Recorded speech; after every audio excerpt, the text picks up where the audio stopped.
ಎಲ್ಲರಿಗೂ ನಮಸ್ಕಾರ ಸ್ನೇಹಿತರೆ. ಇವತ್ತಿನ ಈ ವಿಡಿಯೋದಲ್ಲಿ ಪಾಲಿಟಿ 2017 MCQs ರಿಲೇಟೆಡ್ ಟಾಪಿಕನ್ನು ಬಿಡಿಸುವಂಥ ಪ್ರಯತ್ನವನ್ನು ಮಾಡೋಣ. Already we have discussed part 1 under the live session. ನಿನ್ನೆ ರೀಸೆಂಟ್ ಟೈಮ್ಸಲ್ಲಿ 2017 polity MCQs related part 1 discuss ಮಾಡಿದ್ದೀವಿ. ಇವತ್ತಿನ ವಿಡಿಯೋದಲ್ಲಿ ಅದರ ಮುಂದುವರಿದ ಭಾಗ ಸೆಕೆಂಡ್ ಪಾರ್ಟನ್ನು ಚರ್ಚೆ ಮಾಡುವಂಥ ಪ್ರಯತ್ನವನ್ನು ಮಾಡೋಣ. Again the question, the mind of the makers of the constitution of India was reflected ಇನ್ ಅಂತೇಳಿ ಕೇಳ್ತಾ ಇದ್ದಾನೆ. ಅಗೇನ್ ನೋಡ್ರಿ, the mind of the makers of the constitution ಅಂದ್ರೆ ಸಾಂವಿಧಾನಿಕ ಕರ್ತೃಗಳು ಯಾವ ಅಂಶದ ಅನುಸಾರವಾಗಿ ಸಂವಿಧಾನವನ್ನ ರಚನೆ ಮಾಡಿದ್ದಾರೆ ಅನ್ನುವಂಥ ಪ್ರಶ್ನೆಯನ್ನ ಕೇಳ್ತಾ ಇದ್ದಾರೆ. ಇಲ್ಲಿ the mind of the makers of the constitution of India is reflected in, ಯಾವ ಅಂಶದ ಅನುಸಾರವಾಗಿ ಸಂವಿಧಾನವನ್ನ ಸಾಂವಿಧಾನಿಕ ಕರ್ತೃಗಳು ರಚನೆ ಮಾಡಿದ್ದಾರೆ. Preamble, fundamental rights, DPSP, fundamental duties. ಸಾಂವಿಧಾನಿಕ ಕರ್ತೃಗಳು ಅಂತೇಳಿ ಹೇಳ್ತಾ ಇದ್ದ ಕಾರಣದಿಂದ automatically you can eliminate the option D. ಯಾಕಂದ್ರೆ ಫಂಡಮೆಂಟಲ್ ಡ್ಯೂಟೀಸ್ ಅನ್ನು ನಾವು ಜಾರಿಗೆ ತಂದಿದ್ದು post after 1970s, especially by 42nd constitutional amendment act of 1976. ಉಳಿದಿರುವಂಥದ್ದು ಮೂರರಲ್ಲಿ ಯಾವ ಅಂಶಗಳನ್ನು ಜಾರಿಗೆ ತಂದಿದೆ? ಹಾಗೇನು ನೋಡ್ರಿ, ಮೂಲಭೂತ ಹಕ್ಕುಗಳು ಮತ್ತು ರಾಜ್ಯ ನಿರ್ದೇಶಕ ತತ್ವಗಳ ಅಂಶಗಳನ್ನು ಸಂವಿಧಾನದಲ್ಲಿ ನೋಡ್ತೀವಿ. ಆ ಸಂವಿಧಾನದಲ್ಲಿರುವಂಥ ಎಲ್ಲ ಅಂಶಗಳನ್ನು ನಾವು ಪ್ರಸ್ತಾವನೆಯಲ್ಲಿ ಕಾಣುವಂಥದ್ದನ್ನು ನೋಡ್ತೀವಿ. That is what exactly it was mean mentioned under the 1946 objectives resolution ಅಲ್ವಾ. ನೆಹರು ಅವರ ಧ್ಯೇಯಗಳ ನಿರ್ಣಯವನ್ನು ಜಾರಿಗೆ ತರಲಾಗುತ್ತೆ. ನೆಹರು ನಿರ್ಣಯ ಅಂತಲೂ ಕರೆಯಲಾಗುತ್ತೆ. 1946ರಲ್ಲಿ ಡಿಸೆಂಬರ್ 13, 1946 ಸಾಂವಿಧಾನಿಕ ಸಭೆಯ 3ನೇ ಅಧಿವೇಶನದಲ್ಲಿ ನೆಹರು ನಿರ್ಣಯವನ್ನು ಜಾರಿಗೆ ತರ್ತಾರೆ. ಧ್ಯೇಯಗಳ ನಿರ್ಣಯವನ್ನ ಜಾರಿಗೆ ತರುವಂಥದ್ದನ್ನು ನೋಡ್ತೀವಿ. ಈ ಧ್ಯೇಯಗಳ ನಿರ್ಣಯವನ್ನೇ ನಾವು ಪ್ರಮುಖವಾಗಿ ಪ್ರಸ್ತಾವನೆ ಅಂತೇಳಿ ಕರೆಯಲಾಗುತ್ತೆ. It it self was known as preamble on Jan 22, 1947. ಪ್ರಸ್ತಾವನೆ ಅಂತ ಕರೆಯಲಾಗುತ್ತೆ. January 22, 1947ರಂದು ಆ ಧ್ಯೇಯಗಳ ನಿರ್ಣಯ, ನೆಹರು ಅವರು ಮಂಡನೆ ಮಾಡಿರುವಂಥ ಧ್ಯೇಯಗಳ ನಿರ್ಣಯವನ್ನೇ ಪ್ರಸ್ತಾವನೆ ಎಂದು ಜಾರಿಗೆ ತರಲಾಗುತ್ತೆ. ಹಾಗಿದ್ದಾಗ ಪ್ರಸ್ತಾವನೆಯಲ್ಲಿ ಇರುವಂಥ ಅಂಶಗಳನ್ನೇ ಸಂವಿಧಾನಕ್ಕನುಸಾರವಾಗಿ ಜಾರಿಗೆ ತರುವಂಥದ್ದನ್ನು ಕಾಣ್ತೀವಿ. ಇದಕ್ಕನುಸಾರವಾಗಿನೇ ಪ್ರಸ್ತಾವನೆಯಲ್ಲಿ ಇರುವಂಥ ಅಂಶಗಳು, ಸಂವಿಧಾನಕ್ಕನುಸಾರವಾಗಿರುವಂಥ ಅಂಶಗಳನ್ನು ಪ್ರಸ್ತಾವನೆಯಲ್ಲಿ ನೋಡ್ತೀವಿ. ಆದ ಕಾರಣದಿಂದನೇ the preamble is a introduction part of the constitution ಅಂತ ಕರೆಯಲಾಗುತ್ತೆ. It is known as the introduction part, ಸಂವಿಧಾನದ ಪೀಠಿಕೆ ಅಂತ ಕರಿತೀವಿ. It is also an preface to the constitution ಅಂತ ಕರಿತೀವಿ. ಸಂವಿಧಾನದ ಕೈಗನ್ನಡಿ ಅಂತ ಕರಿತೀವಿ. Which is also known as preface of the constitution. ಯಾಕೆ ಅಂತಂದ್ರೆ which contains the values of the constitution, philosophies of the constitution, and which also reflects the essence of the constitution. ಯಾಕೆ ಪ್ರಸ್ತಾವನೆಗೆ ಹೆಚ್ಚಿನ ಪ್ರಾಧಾನ್ಯತೆಯನ್ನು ನೀಡಲಾಗುತ್ತೆ ಅಂದ್ರೆ which is also focusing on the aims and objectives of the constitution. ಪ್ರಸ್ತಾವನೆಗೆ ಅನುಸಾರವಾಗಿ ಯಾಕೆ ನಾವು ಜಾರಿಗೆ ತರಲಾಗತ್ತೆ ಸಂವಿಧಾನವನ್ನ ಅಂತಂದ್ರೆ ಇದೇ ಕಾರಣಕ್ಕೆ. It is also related to the summary of the constitution ಅಲ್ವಾ. ಪ್ರಸ್ತಾವನೆಯು ಸಂವಿಧಾನದ ಸಾರಾಂಶವನ್ನ ಹೇಳುತ್ತೆ. ಈ ಎಲ್ಲಾ ಕಾರಣಗಳಿಂದಾಗಿ ಯಾಕೆ ಇವುಗಳನ್ನ ಪೀಠಿಕೆ, ಕೈಗನ್ನಡಿ, ಸಾರಾಂಶ ಅಂತ ಕರಿತಾ ಇದೀವಿ ಅಂದ್ರೆ ಸಂವಿಧಾನದಲ್ಲಿ ಅಡಗಿರುವಂತ ಮೌಲ್ಯಗಳು, ತಾತ್ವಿಕ ಅಂಶಗಳು, ಅದರ ಅವಶ್ಯಕತೆಗಳು, ಗುರಿ ಮತ್ತು ಉದ್ದೇಶಗಳನ್ನು ಹೊಂದಿರುವಂಥದ್ದು ಪ್ರಸ್ತಾವನೆ. ಹಾಗಾಗಿನೇ ಇಲ್ಲಿ ಸಾಂವಿಧಾನಿಕ ಕರ್ತೃಗಳು ಈ ಎಲ್ಲ ಅಂಶಗಳ ಆಧಾರವಾಗಿಟ್ಟುಕೊಂಡೇ ಇಲ್ಲಿ ಸಂವಿಧಾನವನ್ನ ರಚನೆ ಮಾಡಿರುವಂಥದ್ದನ್ನು ನೋಡ್ತೀವಿ. ಅಂಡ್ ಇದಕ್ಕನುಸಾರವಾಗಿನೇ the major source of the constitution ಯಾವುದು ಅಂತಂದ್ರೆ ದಟ್ ಈಸ್ ಪೀಪಲ್ ಅಂತ ಹೇಳ್ತೀವಿ. ಅದಕ್ಕನುಸಾರವಾಗಿ the preamble is the key to open the mind of the makers ಅಂತಾನು ನೋಡ್ತೀವಿ. The preamble is the source of the key to, this is again very important, it is a source of the key to open the source of the key to open the minds of the constitutional makers ಅಂತ ಕರೆಯಲಾಗುತ್ತೆ. Open the minds of the constitution. It is the key to open the minds of the constitutional makers ಅಂತಲೂ ಕರೆಯಲಾಗುತ್ತೆ. And this is what it was given by the supreme court in the year 1960 also. 1960ರಲ್ಲಿ ಸರ್ವೋಚ್ಚ ನ್ಯಾಯಾಲಯ ಇದನ್ನ ಪ್ರಸ್ತಾಪ ಮಾಡಿರುವಂಥದ್ದನ್ನು ನೋಡ್ತೀವಿ ಸ್ನೇಹಿತರೆ. So ಇದೇ ಅಂಶವನ್ನು ಕೇಳ್ತಾನೆ, ಸಂವಿಧಾನದಲ್ಲಿ ಈ ಅಂಶವನ್ನು ಸರ್ವೋಚ್ಚ ನ್ಯಾಯಾಲಯ ಯಾವ ತೀರ್ಪಿಗೆ ಅನುಸಾರವಾಗಿ ನೀಡಿತ್ತು ಅಂತ ಕೇಳ್ತಾರೆ. So again which is in the year 1960 ಅಂತ ನೋಡ್ತೀವಿ. 1960ರಲ್ಲಿ ಸರ್ವೋಚ್ಚ ನ್ಯಾಯಾಲಯ ಈ ಅಂಶವನ್ನು ಜಾರಿಗೆ ತರುತ್ತೆ. The Berubari versus union of India ಪ್ರಕರಣದಲ್ಲಿ ಸರ್ವೋಚ್ಚ ನ್ಯಾಯಾಲಯ ಇದನ್ನ ಹೇಳುತ್ತೆ. ಅಂದ್ರೆ ಸಾಂವಿಧಾನಿಕ ಕರ್ತೃಗಳ ಮೈಂಡ್ ಸೆಟ್ ಓಪನ್ ಆಗ್ಲಿಕ್ಕೆ ಕಾರಣ ಏನು ಅಂತಂದ್ರೆ ಅದು ಪ್ರಿಯಾಂಬಲ್ ಅಲ್ಲಿ ಅಡಗಿರುವಂತ ಅಂಶಗಳು ಅಂತ ಹೇಳ್ತಾರೆ. ಸೊ ಹಾಗಾಗಿ ದ 12th ಕ್ವಶನ್ಗೆ ಆಪ್ಷನ್ ಏನಾಗುತ್ತೆ, that is the preamble is the answer ಆಗುತ್ತೆ. I hope you are getting the points aspirants. So the next question ಅನ್ನು ನೋಡಿದಾಗ ದ 13th ಕ್ವಶನ್, the parliament of India exercises. The question ಕೇಳ್ತಿರುವಂಥದ್ದು ಇಲ್ಲಿ, the parliament of India exercises control over the functions of the council of ministers through. ಯಾವುದರ ಸಾಧನದ ಅಂಶಗಳಿಗನುಸಾರವಾಗಿ ಮಂತ್ರಿಮಂಡಲದ ಕಾರ್ಯನಿರ್ವಹಣೆಗಳನ್ನ ಸಂಸತ್ತು ಕಾರ್ಯನಿರ್ವಹಿಸುತ್ತದೆ ಅಂತೇಳಿ ಕೇಳ್ತಾ ಇದ್ದಾನೆ. ಸೊ ಇದಕ್ಕನುಸಾರವಾಗಿ ಯಾವ ಸಂವಿಧಾನದಲ್ಲಿ ಎಲ್ಲಿ ನೋಡ್ತೀವಿ ಇದನ್ನ, ಅಗೇನ್ ಇಲ್ಲಿ 3 ಅಂಶಗಳನ್ನ ಕೊಡ್ತಾ ಇದ್ದಾರೆ. ಏನೋ ದೇರ್ ಆರ್ 3 ಸ್ಟೇಟ್ಮೆಂಟ್ಸ್. ಇದರಲ್ಲಿ ನಾವು ನೋಡ್ಬೇಕಾಗಿರುವಂತದ್ದೇನೋ ದ ಕರೆಕ್ಟ್ ಆಪ್ಷನ್ ಯಾವುದು ಅಂತ ಕೇಳ್ತಾ ಇದ್ದಾನೆ. Select the correct answer with respect to these 3 aspects. So ಮಂತ್ರಿಮಂಡಲದ ಕಾರ್ಯನಿರ್ವಹಣೆಗಳನ್ನ ನಿಯಂತ್ರಣ ಮಾಡಲಿಕ್ಕೆ ಸಂಸತ್ತು ಕಾರ್ಯರೂಪಕ್ಕೆ ತಂದಿರುವಂತ ಸಾಧನಗಳು ಯಾವುದು? ಹಾಗೆ ನೋಡಿ, adjournment motion, question hour and supplementary questions ಅಂತ ನೋಡ್ತೀವಿ. ಅಗೇನ್ ನೋಡ್ರಿ ಏನೇನ್ ಹೇಳ್ತಾ ಇದೆ. The adjourn motion. So again council of ministers is collectively responsible to the Lok Sabha ಅಂತ ನೋಡ್ತೀವಿ. On the basis of article number 75 sub clause 3, the council of ministers are collectively responsible to Lok Sabha. ಮಂತ್ರಿಮಂಡಲವು ಸಾಮೂಹಿಕವಾಗಿ ಲೋಕಸಭೆಗೆ ಜವಾಬ್ದಾರಿಯಾಗಿರುತ್ತದೆ. ಯಾಕೆ ಅಂತಂದ್ರೆ ಲೋಕಸಭೆ ರಚನೆ ಆದ್ರೆ ಮಾತ್ರ ಏನಾಗುತ್ತೆ, ಮಂತ್ರಿಮಂಡಲ ರಚನೆ ಆಗ್ಲಿಕ್ಕೆ ಸಾಧ್ಯತೆ ಇರುತ್ತೆ. Collectively responsible to the Lok Sabha. The council of ministers are collectively responsible to Lok Sabha, where as individually they are responsible to president.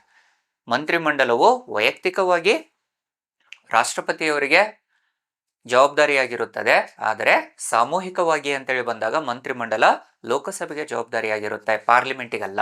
But parliament ಅದನ್ನ ನಿಯಂತ್ರಣ ಮಾಡುತ್ತೆ. ಮಂತ್ರಿಮಂಡಲದ ಕಾರ್ಯನಿರ್ವಹಣೆಗಳನ್ನ, ಕರ್ತವ್ಯಗಳನ್ನ ನಿಭಾಯಿಸುವಂಥದ್ದು ಯಾವುದು ಅಂದ್ರೆ ಸಂಸತ್ತು. ಅದರ ಅಂಶಗಳು ಯಾವುದು ಅಂತ ನೋಡ್ತೀವಿ ನಾವು ಇವಾಗ. ಬಟ್ ಇಲ್ಲಿ ಹೇಳ್ತಿರೋದೇನು, why it was collectively responsible to Lok Sabha ಅಂದ್ರೆ, ಈಗ ಲೋಕಸಭಾ ಇದ್ದರೆ ಮಾತ್ರ ಏನಾಗುತ್ತೆ, if the Lok Sabha is having the majority, then only the council of ministers will be formed. If the Lok Sabha doesn't have the majority on the floor of the house, then automatically it will dissolve. So ಅದಕ್ಕೋಸ್ಕರವಾಗಿನೇ ಲೋಕಸಭೆಯಲ್ಲಿ ಬಹುಮತ ಇದ್ದಾಗ ಮಾತ್ರ ಮಂತ್ರಿಮಂಡಲ ರಚನೆ ಆಗತ್ತೆ ಸ್ನೇಹಿತರೆ. So ಹಾಗಾಗಿನೇ ಅದು ಸಾಮೂಹಿಕವಾಗಿ ಲೋಕಸಭೆಗೆ ಜವಾಬ್ದಾರಿಯಾಗಿರುತ್ತದೆ. ಸೊ ಇಲ್ಲಿ ಆ ಮಂತ್ರಿಮಂಡಲವನ್ನ ಯಾವ ಅಂಶಗಳಿಗನುಸಾರವಾಗಿ, ಸಾಧನಗಳಿಗನುಸಾರವಾಗಿ ಸಂಸತ್ತು ನಿಯಂತ್ರಣ ಮಾಡುತ್ತೆ ಅನ್ನುವಂಥದ್ದು ನೋಡಬಹುದು ಇಲ್ಲಿ. ದ ಅಡ್ಜರ್ನ್ಮೆಂಟ್ ಮೋಷನ್ ಅಂದ್ರೆ ಅಡ್ಜರ್ನ್ಮೆಂಟ್ ಮೋಷನ್ ಅನ್ನ ಕರೆಯುವಂತ ಅಧಿಕಾರಗಳು ಯಾವಾಗಲೂ ಸ್ಪೀಕರ್ ಅವರು ಹೊಂದಿರ್ತಾರೆ. ಸೊ ಅಡ್ಜರ್ನ್ಮೆಂಟ್ ಮೋಷನ್ ಅಂದ್ರೆ ಅರ್ಥ ಇಲ್ಲಿ ಒಂದು ನಿರ್ದಿಷ್ಟ ಅಧಿವೇಶನವನ್ನು ನಿಗದಿತ ಅವಧಿಯವರೆಗೆ ಮುಂದೂಡುವಂಥದ್ದನ್ನ ಅಡ್ಜರ್ನ್ಮೆಂಟ್ ಮೋಷನ್ ಅಂತ ಕರಿತೀವಿ. ಕ್ಲಿಯರ್ ಇದೆ ಅಲ್ವಾ ಇದು? ಸೊ ಇಲ್ಲಿ ಅಡ್ಜರ್ನ್ಮೆಂಟ್ ಮೋಷನ್ ಅನ್ನುವಂಥದ್ದು ಒಂದು ನಿಗದಿತ ಅವಧಿಯವರೆಗೆ ಸದನವನ್ನ ಕಾರ್ಯಕಲಾಪಗಳನ್ನ ಮುಂದೂಡುವಂಥದ್ದನ್ನ ಅಡ್ಜರ್ನ್ಮೆಂಟ್ ಮೋಷನ್ ಅಂತ ಕರಿತೀವಿ. That is under the control of speaker. So ಈಗ ಅಧಿವೇಶನವನ್ನ ಮುಂದೂಡ್ತಾ ಇದ್ದೀವಿ ಅಂತಂದ್ರೆ ಹಾಗೇನ್ ಮಂತ್ರಿಮಂಡಲ ಅಲ್ಲಿ ಅಸ್ತಿತ್ವದಲ್ಲಿ ಇರ್ಲಿಕ್ಕೆ ಸಾಧ್ಯ ಇಲ್ಲ, ಅದನ್ನ ನಿಯಂತ್ರಣ ಮಾಡ್ತಾ ಇದ್ದಂಗೆ. ಎರಡನೇದು ಕ್ವಶನ್ ಹವರ್. ಯಾವುದೇ ಸಂದರ್ಭದಲ್ಲಿ ಮಂತ್ರಿಮಂಡಲಕ್ಕೆ ಪ್ರಶ್ನೆಗಳನ್ನ ಕೇಳುವಂತ ಅಧಿಕಾರವನ್ನು ಹೊಂದಿರುತ್ತೆ. ಸೊ ಇದರಲ್ಲಿನೇ ನಾವು ನೋಡ್ತೀವಲ್ವಾ, by asking the starred questions, unstarred questions and short time questions ಅಂತ ನೋಡ್ತೀವಿ. ಶಾರ್ಟ್ ಟರ್ಮ್ ಕ್ವಶನ್ಸ್ ಆರ್ ಅಲ್ಪಾವಧಿ ಪ್ರಶ್ನೆಗಳು ಅಂತ ಕರಿತೀವಿ. ಸೊ ಪ್ರಶ್ನೆಗಳನ್ನ ಕೇಳುವುದರ ಮುಖಾಂತರ ಮಂತ್ರಿಮಂಡಲವು ಸಂಸತ್ತಿಗೆ, ಎಸ್ಪೆಷಲಿ ಲೋಕಸಭೆಗೆ ಜವಾಬ್ದಾರಿಯಾಗಿರುತ್ತದೆ. ಸೊ ಅದನ್ನು ಜವಾಬ್ದಾರಿಯಾಗಿರುವಂತದ್ದನ್ನು ನೋಡ್ತೀವಿ. Supplementary questions. So supplementary questions ಅನ್ನ ಅಗೇನ್ ಸ್ಟಾರ್ಡ್ ಕ್ವಶನ್ಸ್ ಅಲ್ಲಿ ಕೇಳ್ತೇವೆ ನಾವು. ಅದಿನ ಪ್ರಶ್ನೆಗಳು, ಈಗ ಮಂತ್ರಿಗಳು ಉತ್ತರವನ್ನು ಕೊಟ್ಟಿರ್ತಾರೆ, ಆ ಉತ್ತರಕ್ಕೆ ಮರು ಪ್ರಶ್ನೆಗಳನ್ನ ಕೇಳುವಂಥದ್ದನ್ನೇ ಅದಿನ ಪ್ರಶ್ನೆಗಳು ಅಂತ ಕರಿತೀವಿ. ಸೊ ಅದರ ಮೂಲಕನೂ ಸಹ ಮಂತ್ರಿಮಂಡಲ ಏನಾಗತ್ತೆ, ಸಂಸತ್ತು ಅವುಗಳನ್ನ ನಿಯಂತ್ರಣ ಮಾಡುವಂಥದ್ದನ್ನ ನೋಡ್ತೀವಿ ಸ್ನೇಹಿತರೆ. ಸೊ ಹಾಗಾಗಿ all the 3 options are correct ಆಗುತ್ತೆ. So the option is D, all the 3 instruments where the parliament can control the council of ministers. The council of minister ಮಂತ್ರಿಮಂಡಲವನ್ನು ನಿಯಂತ್ರಣ ಮಾಡಲಿಕ್ಕೆ ಸಂಸತ್ತು ಈ 3 ಅಂಶಗಳನ್ನು ಜಾರಿಗೆ ತರುವಂತದ್ದನ್ನ ಕಾಣ್ತೀವಿ. ಸೊ ಇದಕ್ಕೆ ಉತ್ತರ ಡಿ ಆಪ್ಷನ್ ಆಗುತ್ತೆ. So all the 3 are correct. So the next question, the question number 14, 14ನೇ ಪ್ರಶ್ನೆ. ಸೊ 14ನೇ ಪ್ರಶ್ನೆ ಹೇಳುವಂತದ್ದು ಏನ್ ಹೇಳ್ತಾ ಇದ್ದಾರೆ ಅಗೇನ್ ನೋಡಿ ಇಲ್ಲಿ. For election to the Lok Sabha, a nomination paper can be filed by. So ಯಾರು ನಾಮಿನೇಷನ್ ಪೇಪರ್ ಅನ್ನ ಫೈಲ್ ಮಾಡಬಹುದು ಅನ್ನುವಂಥದ್ದನ್ನ ಹೇಳ್ತಾ ಇದೆ. ಅಂದ್ರೆ ಲೋಕಸಭೆಯ ಚುನಾವಣೆಗಳಿಗೆ ನಾಮಿನೇಷನ್ ಪೇಪರ್ ಅನ್ನ ಯಾರು ಫೈಲ್ ಮಾಡಬಹುದು ಅಂತೇಳಿ ಹೇಳ್ತಾ ಇದ್ದಾನೆ. ಯಾವ ಸದಸ್ಯರು ನಾಮಿನೇಷನ್ ಅನ್ನ ಫೈಲ್ ಮಾಡಬಹುದು, ಅಥವಾ ಅಭ್ಯರ್ಥಿಯಾಗಿ ಯಾವ ಅಭ್ಯರ್ಥಿಯೋ ನಾಮಿನೇಷನ್ ಅನ್ನ ಫೈಲ್ ಮಾಡಬಹುದು ಅನ್ನುವಂಥದ್ದನ್ನ ಕೇಳ್ತಾ ಇದೆ. ಅಗೇನ್ ನೋಡ್ರಿ, exactly these are not mentioned in the constitution, but according to the representation of people act of 1951, ಜನತಾ ಪ್ರಾತಿನಿಧ್ಯ ಕಾಯ್ದೆ 1951ಕ್ಕೆ ಅನುಸಾರವಾಗಿ ಒಂದು ನಿರ್ದಿಷ್ಟ ಅಂಶವನ್ನ ಬದಲಾಯಿಸಿರುವಂತದ್ದನ್ನ ನೋಡ್ತೇವೆ. ಸೊ ಏನದು, ಆ 1951ರ ಜನತಾ ಪ್ರಾತಿನಿಧ್ಯ ಕಾಯ್ದೆಯಲ್ಲಿ ಏನ್ ಅಂಶವನ್ನ ಜಾರಿಗೆ ತರಲಾಗಿದೆ ಅಂದ್ರೆ, any citizen of India whose name appears in the electoral roll of a constituency ಅಂತ ನೋಡ್ತೇವೆ. So this was the provision under the nomination paper ಅಂತ ನೋಡ್ತೀವಿ. ಅರ್ಲಿಯರ್ ಟೈಮ್ ಏನಾಗ್ತಾ ಇತ್ತು, the residential of the constituency ಅಂತ ನೋಡ್ತಾ ಇದ್ದೀವಿ ನಾವು. ಸೊ ಇಲ್ಲಿ ಬಿಫೋರ್ ದ 2003 ಆರ್ 2003ಕ್ಕಿಂತ ಮುಂಚಿತವಾಗಿ ಇಲ್ಲಿ ಒಂದು ಪ್ರಾಧಾನ್ಯತೆಯನ್ನು ಕೊಡ್ತಾ ಇತ್ತು. ಏನದು ಅಂತಂದ್ರೆ, ನಾಮಿನೇಟ್ ಮಾಡುವಂತ ಅಭ್ಯರ್ಥಿಯು ರೆಸಿಡೆಂಟ್ ಆಫ್ ದ ಕಾನ್ಸ್ಟಿಟ್ಯೂಯೆನ್ಸಿನೇ ಆಗಿರಬೇಕು ಅಂತೇಳಿ ಹೇಳ್ತಾ ಇತ್ತು. He should be a resident or residency of the particular constituency. ಒಂದು ನಿರ್ದಿಷ್ಟ ಕಾರ್ಯವ್ಯಾಪ್ತಿಯಲ್ಲಿ ಅಥವಾ ಕಾರ್ಯಕ್ಷೇತ್ರದಲ್ಲಿ ಆ ವ್ಯಕ್ತಿ ನಿವಾಸಿಯಾಗಿರಬೇಕು ಅಂತೇಳಿ ಹೇಳುತ್ತಾ ಇತ್ತು. ಆದರೆ 2003ರಲ್ಲಿ ಏನಾಗುತ್ತೆ, ಇದರ ಅಂಶವನ್ನು ಬದಲಾವಣೆ ಮಾಡಿರುವಂಥದ್ದನ್ನು ನೋಡ್ತೀವಿ. ಸೊ ಜನತಾ ಪ್ರಾತಿನಿಧ್ಯ ಕಾಯ್ದೆ 1951ಕ್ಕೆ ಅನುಸಾರವಾಗಿ ಈಗ ಎಲೆಕ್ಟರಲ್ ರೋಲ್ ಆಗಿರಬೇಕೇ ಹೊರತು any citizen of India whose name appears in the electoral roll of a constituency ಅಷ್ಟೇ. He should not belongs to the residency of the constituency. ಆ ಒಂದು ನಿರ್ದಿಷ್ಟ ಸ್ಥಳದಲ್ಲಿ ಅವನು ವಾಸವಾಗಿರಲೇಬೇಕು ಅಂತೇಳಿ ಏನು ರೂಲ್ ಇಲ್ಲ. ಬದಲಾಗಿ ಯಾವುದೇ ವ್ಯಾಪ್ತಿ ಒಳಗಡೆ ಆ ವ್ಯಕ್ತಿ, ಆ ಅಭ್ಯರ್ಥಿಯು ಎಲೆಕ್ಟರಲ್ ರೋಲ್ ಅಲ್ಲಿ ಭಾಗವಹಿಸಿದ್ರೆ ಸಾಕು. ಅವರ ಹೆಸರು ಎಲೆಕ್ಟರಲ್ ರೋಲ್ ಅಲ್ಲಿ, ಚುನಾಯಿತ ವರ್ಗದಲ್ಲಿ ಅವರು ಹೆಸರು ನೋಂದಣಿ ಆಗಿದ್ದರೆ ಸಾಕಾಗತ್ತೆ. ಸೊ ಇದನ್ನೇ ನಾವು ಜನತಾ ಪ್ರಾತಿನಿಧ್ಯ ಕಾಯ್ದೆ 1951ರಲ್ಲಿ 2003ರಲ್ಲಿ ಬದಲಾವಣೆ ಮಾಡಿರುವಂತದ್ದನ್ನು ನೋಡ್ತೀವಿ. ಸೊ ಅರ್ಲಿಯರ್ ಏನಾಗ್ತಾ ಇತ್ತು, ದ ರೆಸಿಡೆನ್ಸಿ ಅನ್ನುವಂಥ ಪದವನ್ನ ಜಾರಿಗೆ ತರಲಾಗ್ತಾ ಇತ್ತು. Usually this concept of domicile was removed ಅಂತ ನೋಡ್ತಾ ಇದ್ವಿ. ಸೊ ಮೊದಲು ರೆಸಿಡೆನ್ಸಿ ಅಂತ ನೋಡ್ತಾ ಇದ್ವಿ, ಈಗ ರೆಸಿಡೆನ್ಸಿ ನೋಡ್ತಾ ಇದ್ವಿ. ಮೊದಲೇನಾಗ್ತಾ ಇತ್ತು, ಡೊಮಿಸಿಲ್ ಅನ್ನುವಂಥ ಪದ ಜಾರಿಗೆ ಬರ್ತಾ ಇತ್ತು. ದಿಸ್ ಡೊಮಿಸಿಲ್ ವಾಸ್ ರಿಮೂವ್ಡ್ ನಾವು. ಈಗ ಡೊಮಿಸಿಲ್ ಅನ್ನುವಂಥ ಪದವನ್ನ ರದ್ದುಗೊಳಿಸಿ ರೆಸಿಡೆಂಟ್ ಅನ್ನುವಂಥ ಪದವನ್ನ ಜಾರಿಗೆ ತರಲಾಗಿದೆ. So earlier a particular candidate need to have that particular domicile, but right now a particular candidate need to have the resident of that constituency ಇದ್ರೆ ಸಾಕಾಗತ್ತೆ. no need to have the domicile. ಅದೇ ಕಾರ್ಯಕ್ಷೇತ್ರದಲ್ಲಿ ಅಥವಾ ಕಾರ್ಯವ್ಯಾಪ್ತಿಯಲ್ಲಿ ಅವರು ಹುಟ್ಟಿರಬೇಕು ಅಂತೇಳಿ ಏನು rule ಇಲ್ಲ. ಅಲ್ಲಿಯ ಮತಕ್ಷೇತ್ರಗಳಲ್ಲಿ ಅವರು ಮತದಾರ ವರ್ಗದಲ್ಲಿ ಇದ್ದರೆ ಸಾಕಾಗತ್ತೆ. So this was a condition ಅಂತ ನೋಡ್ತೀವಿ through the 1951 representation of people act ಅಂತ ಕರೆಯಲಾಗುತ್ತೆ. So hope this one is clear aspirants. So ಲೋಕಸಭೆಯ ಅಭ್ಯರ್ಥಿಯ ಅರ್ಹತೆಗಳನ್ನ ಸಂವಿಧಾನದ 84ನೇ ವಿಧಿಯಲ್ಲಿ ಹೇಳಿರುವಂತದ್ದನ್ನು ನೋಡ್ತೀವಿ. That is the qualification to become the member ಅಂತ ನೋಡ್ತೀವಿ. ಸೊ ಅವರ ಅರ್ಹತೆಗಳಾಗಬೇಕಾಗಿರುವಂಥದ್ದೇನು, ಒಂದು ಭಾರತದ ನಾಗರಿಕನಾಗಿರಬೇಕು, ಭಾರತದ ಪ್ರಜೆಯಾಗಿರ್ಬೇಕಂತ ಹೇಳ್ತೀವಿ, citizen of India, and need to complete the age of 25 years, 25 ವರ್ಷ ವಯಸ್ಸಾಗಿರ್ಬೇಕಂತ ಹೇಳ್ತೀವಿ. ಷರತ್ತುಗಳು ಅನ್ವಯಿಸಿದರೆ ಅವರು ಲೋಕಸಭೆ ಮೆಂಬರ್ ಆಗ್ಲಿಕ್ಕೆ ಅರ್ಹತೆಯನ್ನು ಪಡೆದುಕೊಳ್ತಾರೆ. ಸೊ ಎಕ್ಸಾಕ್ಟ್ ಆನ್ಸರ್ ಇಲ್ಲಿ ನಮಗೆ ಆಪ್ಷನ್ ಸಿ ಆಗುತ್ತೆ. The next question, the 15th question, 15ನೇ ಪ್ರಶ್ನೆ. Consider the following statements. ಕೆಲವು ಹೇಳಿಕೆಗಳನ್ನು ಕೊಟ್ಟಿದ್ದಾರೆ, ಇದರಲ್ಲಿ which of the statements given above are correct ಅಂತ ಕೇಳ್ತಾ ಇದ್ದಾರೆ. ಕೆಲವು ಹೇಳಿಕೆಗಳನ್ನು ಕೊಟ್ಟು ಆ ಹೇಳಿಕೆಗಳಲ್ಲಿ ಯಾವುದು ಸರಿ ಅನ್ನುವಂಥದ್ದನ್ನು ಕೇಳ್ತಾ ಇದ್ದಾರೆ. ಸೊ ಹೇಳಿಕೆಗಳು ಏನಿಲ್ಲ, ದ ಸ್ಟೇಟ್ಮೆಂಟ್ಸ್ ಯಾವುದಾಗತ್ತಿಲ್ಲ, ಇನ್ ದ ಎಲೆಕ್ಷನ್ ಫಾರ್ ಲೋಕಸಭೆಯ ಚುನಾವಣೆ ಅಥವಾ the state assembly, the winning candidate must get at least 50% of the votes polled to be declared elected ಅಂತ ಹೇಳ್ತಾ ಇದ್ದಾನೆ. ಅಗೇನ್ ನೋಡ್ರಿ, ಇಲ್ಲಿ ಲೋಕಸಭೆಯಲ್ಲಿ ಬೇಕಾಗಿದ್ದು ನಮಗೆ ಯೂಶಲಿ ಅಥವಾ ವಿಧಾನಸಭೆಗಳಲ್ಲಿ ಬೇಕಾಗಿದ್ದು ನಮಗೆ it is first past the post electoral system. So first past the post electoral system ಅಂದ್ರೆ ಏನಂದ್ರೆ, ಇದರ ಅರ್ಥ ಏನಾಗುತ್ತೆ, ಇವಾಗ a winning candidate need to get at least 1 vote more than the opposite candidate. ಯಾವುದೇ ಒಬ್ಬ ವ್ಯಕ್ತಿ ಚುನಾವಣೆಯಲ್ಲಿ ಗೆಲ್ಲಬೇಕಾದ್ರೆ ಆ ಚುನಾಯಿತಗೊಳ್ಳಬೇಕಾಗಿರುವಂತಹ ಅಭ್ಯರ್ಥಿಯು 1 ಮತ ಅಪೋಸಿಟ್ ಕ್ಯಾಂಡಿಡೇಟ್ಗಿಂತ ಹೆಚ್ಚು ತೆಗೆದುಕೊಂಡಿದ್ರೆ ಸಾಕಾಗುತ್ತೆ. A winning candidate need to get at least 1 vote more than the opposite candidate. 1 vote more than the opponent ಅಂತ ನೋಡ್ತೇವೆ.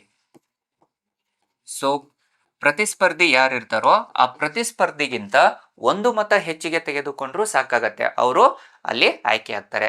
ಸೊ ಹಾಗಿದ್ದಾಗ 50% votes, more than the 50% votes ಅನ್ನು ಎಲ್ಲಿ ಜಾರಿಗೆ ತರ್ತೀವಿ ಅಂದ್ರೆ, it is to the elections of president and elections of vice presidents ಅಲ್ಲಿ they need to get more than 50% of the valid votes ಅಂತ ನೋಡ್ತೀವಿ.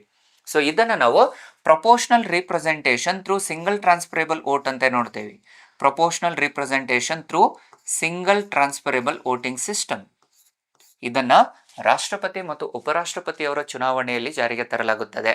ಆದರೆ ಲೋಕಸಭಾ ಅಥವಾ ವಿಧಾನಸಭಾ ಸದಸ್ಯರನ್ನ ಆಯ್ಕೆ ಮಾಡುವಂತ ಸಂದರ್ಭದಲ್ಲಿ ಇಲ್ಲಿ first past the post electoral system ಅಂತ ನೋಡ್ತೀವಿ. ಅಂದ್ರೆ ಗೆದ್ದಿರುವಂತ ಅಭ್ಯರ್ಥಿಯು ಅಥವಾ ಗೆಲ್ಲಬೇಕಾಗಿರುವಂತ ಅಭ್ಯರ್ಥಿಯು ಸೋತಿರುವಂತ ಅಭ್ಯರ್ಥಿಗಿಂತ 1 ಮತ ಹೆಚ್ಚಿಗೆ ತೆಗೆದುಕೊಂಡ್ರು ಸಾಕಾಗತ್ತೆ. ಅದನ್ನೇ first past the post electoral system ಅಂತ ಕರಿತೀವಿ ಸ್ನೇಹಿತರೆ. ಮೀನ್ಸ್ ಮ್ಯಾಕ್ಸಿಮಮ್ ನಂಬರ್ ಆಫ್ ವೋಟ್ಸ್ಗಳ ಅವಶ್ಯಕತೆ ಇರುವುದಿಲ್ಲ. ಕ್ಲಿಯರ್ ಇದನ್ನ, ಇಲ್ಲಿ ಅತಿ ಹೆಚ್ಚಿನ ಏನು ಮೋರ್ ದೆನ್ 50% ಅವಶ್ಯಕತೆ ಇರೋದಿಲ್ಲ. ಬದಲಾಗಿ ಏನಾಗುತ್ತೆ, ವಿಚ್ ಇಸ್ ನಥಿಂಗ್ ಬಟ್ ಏನು, the candidate who was getting the maximum number of votes. ಅತಿ ಹೆಚ್ಚಿನ ಮತವನ್ನು ಪಡೆದುಕೊಂಡಿರುವಂತ ಅಭ್ಯರ್ಥಿಯು ಗೆಲ್ಲುವಂಥದ್ದನ್ನ ಕಾಣ್ತೇವೆ. ಸೊ ಇಲ್ಲಿ 50%ಗಿಂತ ಹೆಚ್ಚಿನ ಮತವನ್ನು ಗಳಿಕೆ ಮಾಡಬೇಕು ಅನ್ನುವಂಥ ಯಾವುದೇ ಪ್ರಾಧಾನ್ಯತೆಗಳು ಇಲ್ಲ. ಸೊ ಹಾಗಾಗಿ ಫಸ್ಟ್ ಸ್ಟೇಟ್ಮೆಂಟ್ ಏನಾಗುತ್ತೆ, ಇಟ್ ಈಸ್ ಪ್ಯೂರ್ಲಿ ರಾಂಗ್ ಆಗುತ್ತೆ. Second statement, according to the provisions laid down in the constitution of India in Lok Sabha, the speaker's post goes to the majority party and the deputy speaker post to the opposition ಅಂತ ನೋಡ್ತಾ ಇದ್ದಾನೆ, statement ಅಲ್ಲಿ ಕೊಡ್ತಾ ಇದ್ದಾನೆ. Again ನೋಡ್ರಿ, ಇಲ್ಲಿ second statement is also wrong. Why? Because ಇದು ಸಂವಿಧಾನದಲ್ಲಿ ಎಲ್ಲಿಯೂ ಸಹ ಪ್ರಸ್ತಾಪ ಆಗಿಲ್ಲ. ಆದರೆ 1996ರಲ್ಲಿ it was since from 1996 by 11th Lok Sabha 11th general body elections ಅಲ್ಲಿ 11ನೇ ಲೋಕಸಭಾ ಚುನಾವಣೆಯಲ್ಲಿ it was by the convention ಅಂತ ನೋಡ್ತೇವೆ. ಒಂದು ಪ್ರಕ್ರಿಯೆಗೆ ಅನುಸಾರವಾಗಿ ಆಡಳಿತ ಪಕ್ಷದಿಂದ ಸ್ಪೀಕರ್ ಅವರು ಆಯ್ಕೆ ಆಗಬೇಕು, ವಿರೋಧ ಪಕ್ಷದಿಂದ ಉಪ ಸ್ಪೀಕರ್ ಅವರು ಆಯ್ಕೆ ಆಗ್ಬೇಕನ್ನುವಂತ ಪ್ರಾಧಾನ್ಯತೆಯನ್ನ ಕಾರ್ಯವೈಖರಿಗಳನ್ನ ಜಾರಿಗೆ ತರಲಾಗತ್ತೆ ಹೊರತು ಸಂವಿಧಾನಾತ್ಮಕವಾಗಿ ಇಲ್ಲಿ ಎಲ್ಲಿಯೂ ಸಹ ಪ್ರಸ್ತಾಪಗಳನ್ನ ಇಲ್ಲ. It was not at all mention in the constitution that a majority party speaker has to be from the majority party and deputy speaker has to be from the opposition government ಅನ್ನುವಂಥದ್ದು ಎಲ್ಲಿ ಸಂವಿಧಾನದ ಯಾವುದೇ ವಿಧಿಯಲ್ಲಿನೂ ಸಹ ಅದರ ಬಗ್ಗೆ ಮಾಹಿತಿಗಳನ್ನು ಕೊಟ್ಟಿಲ್ಲ.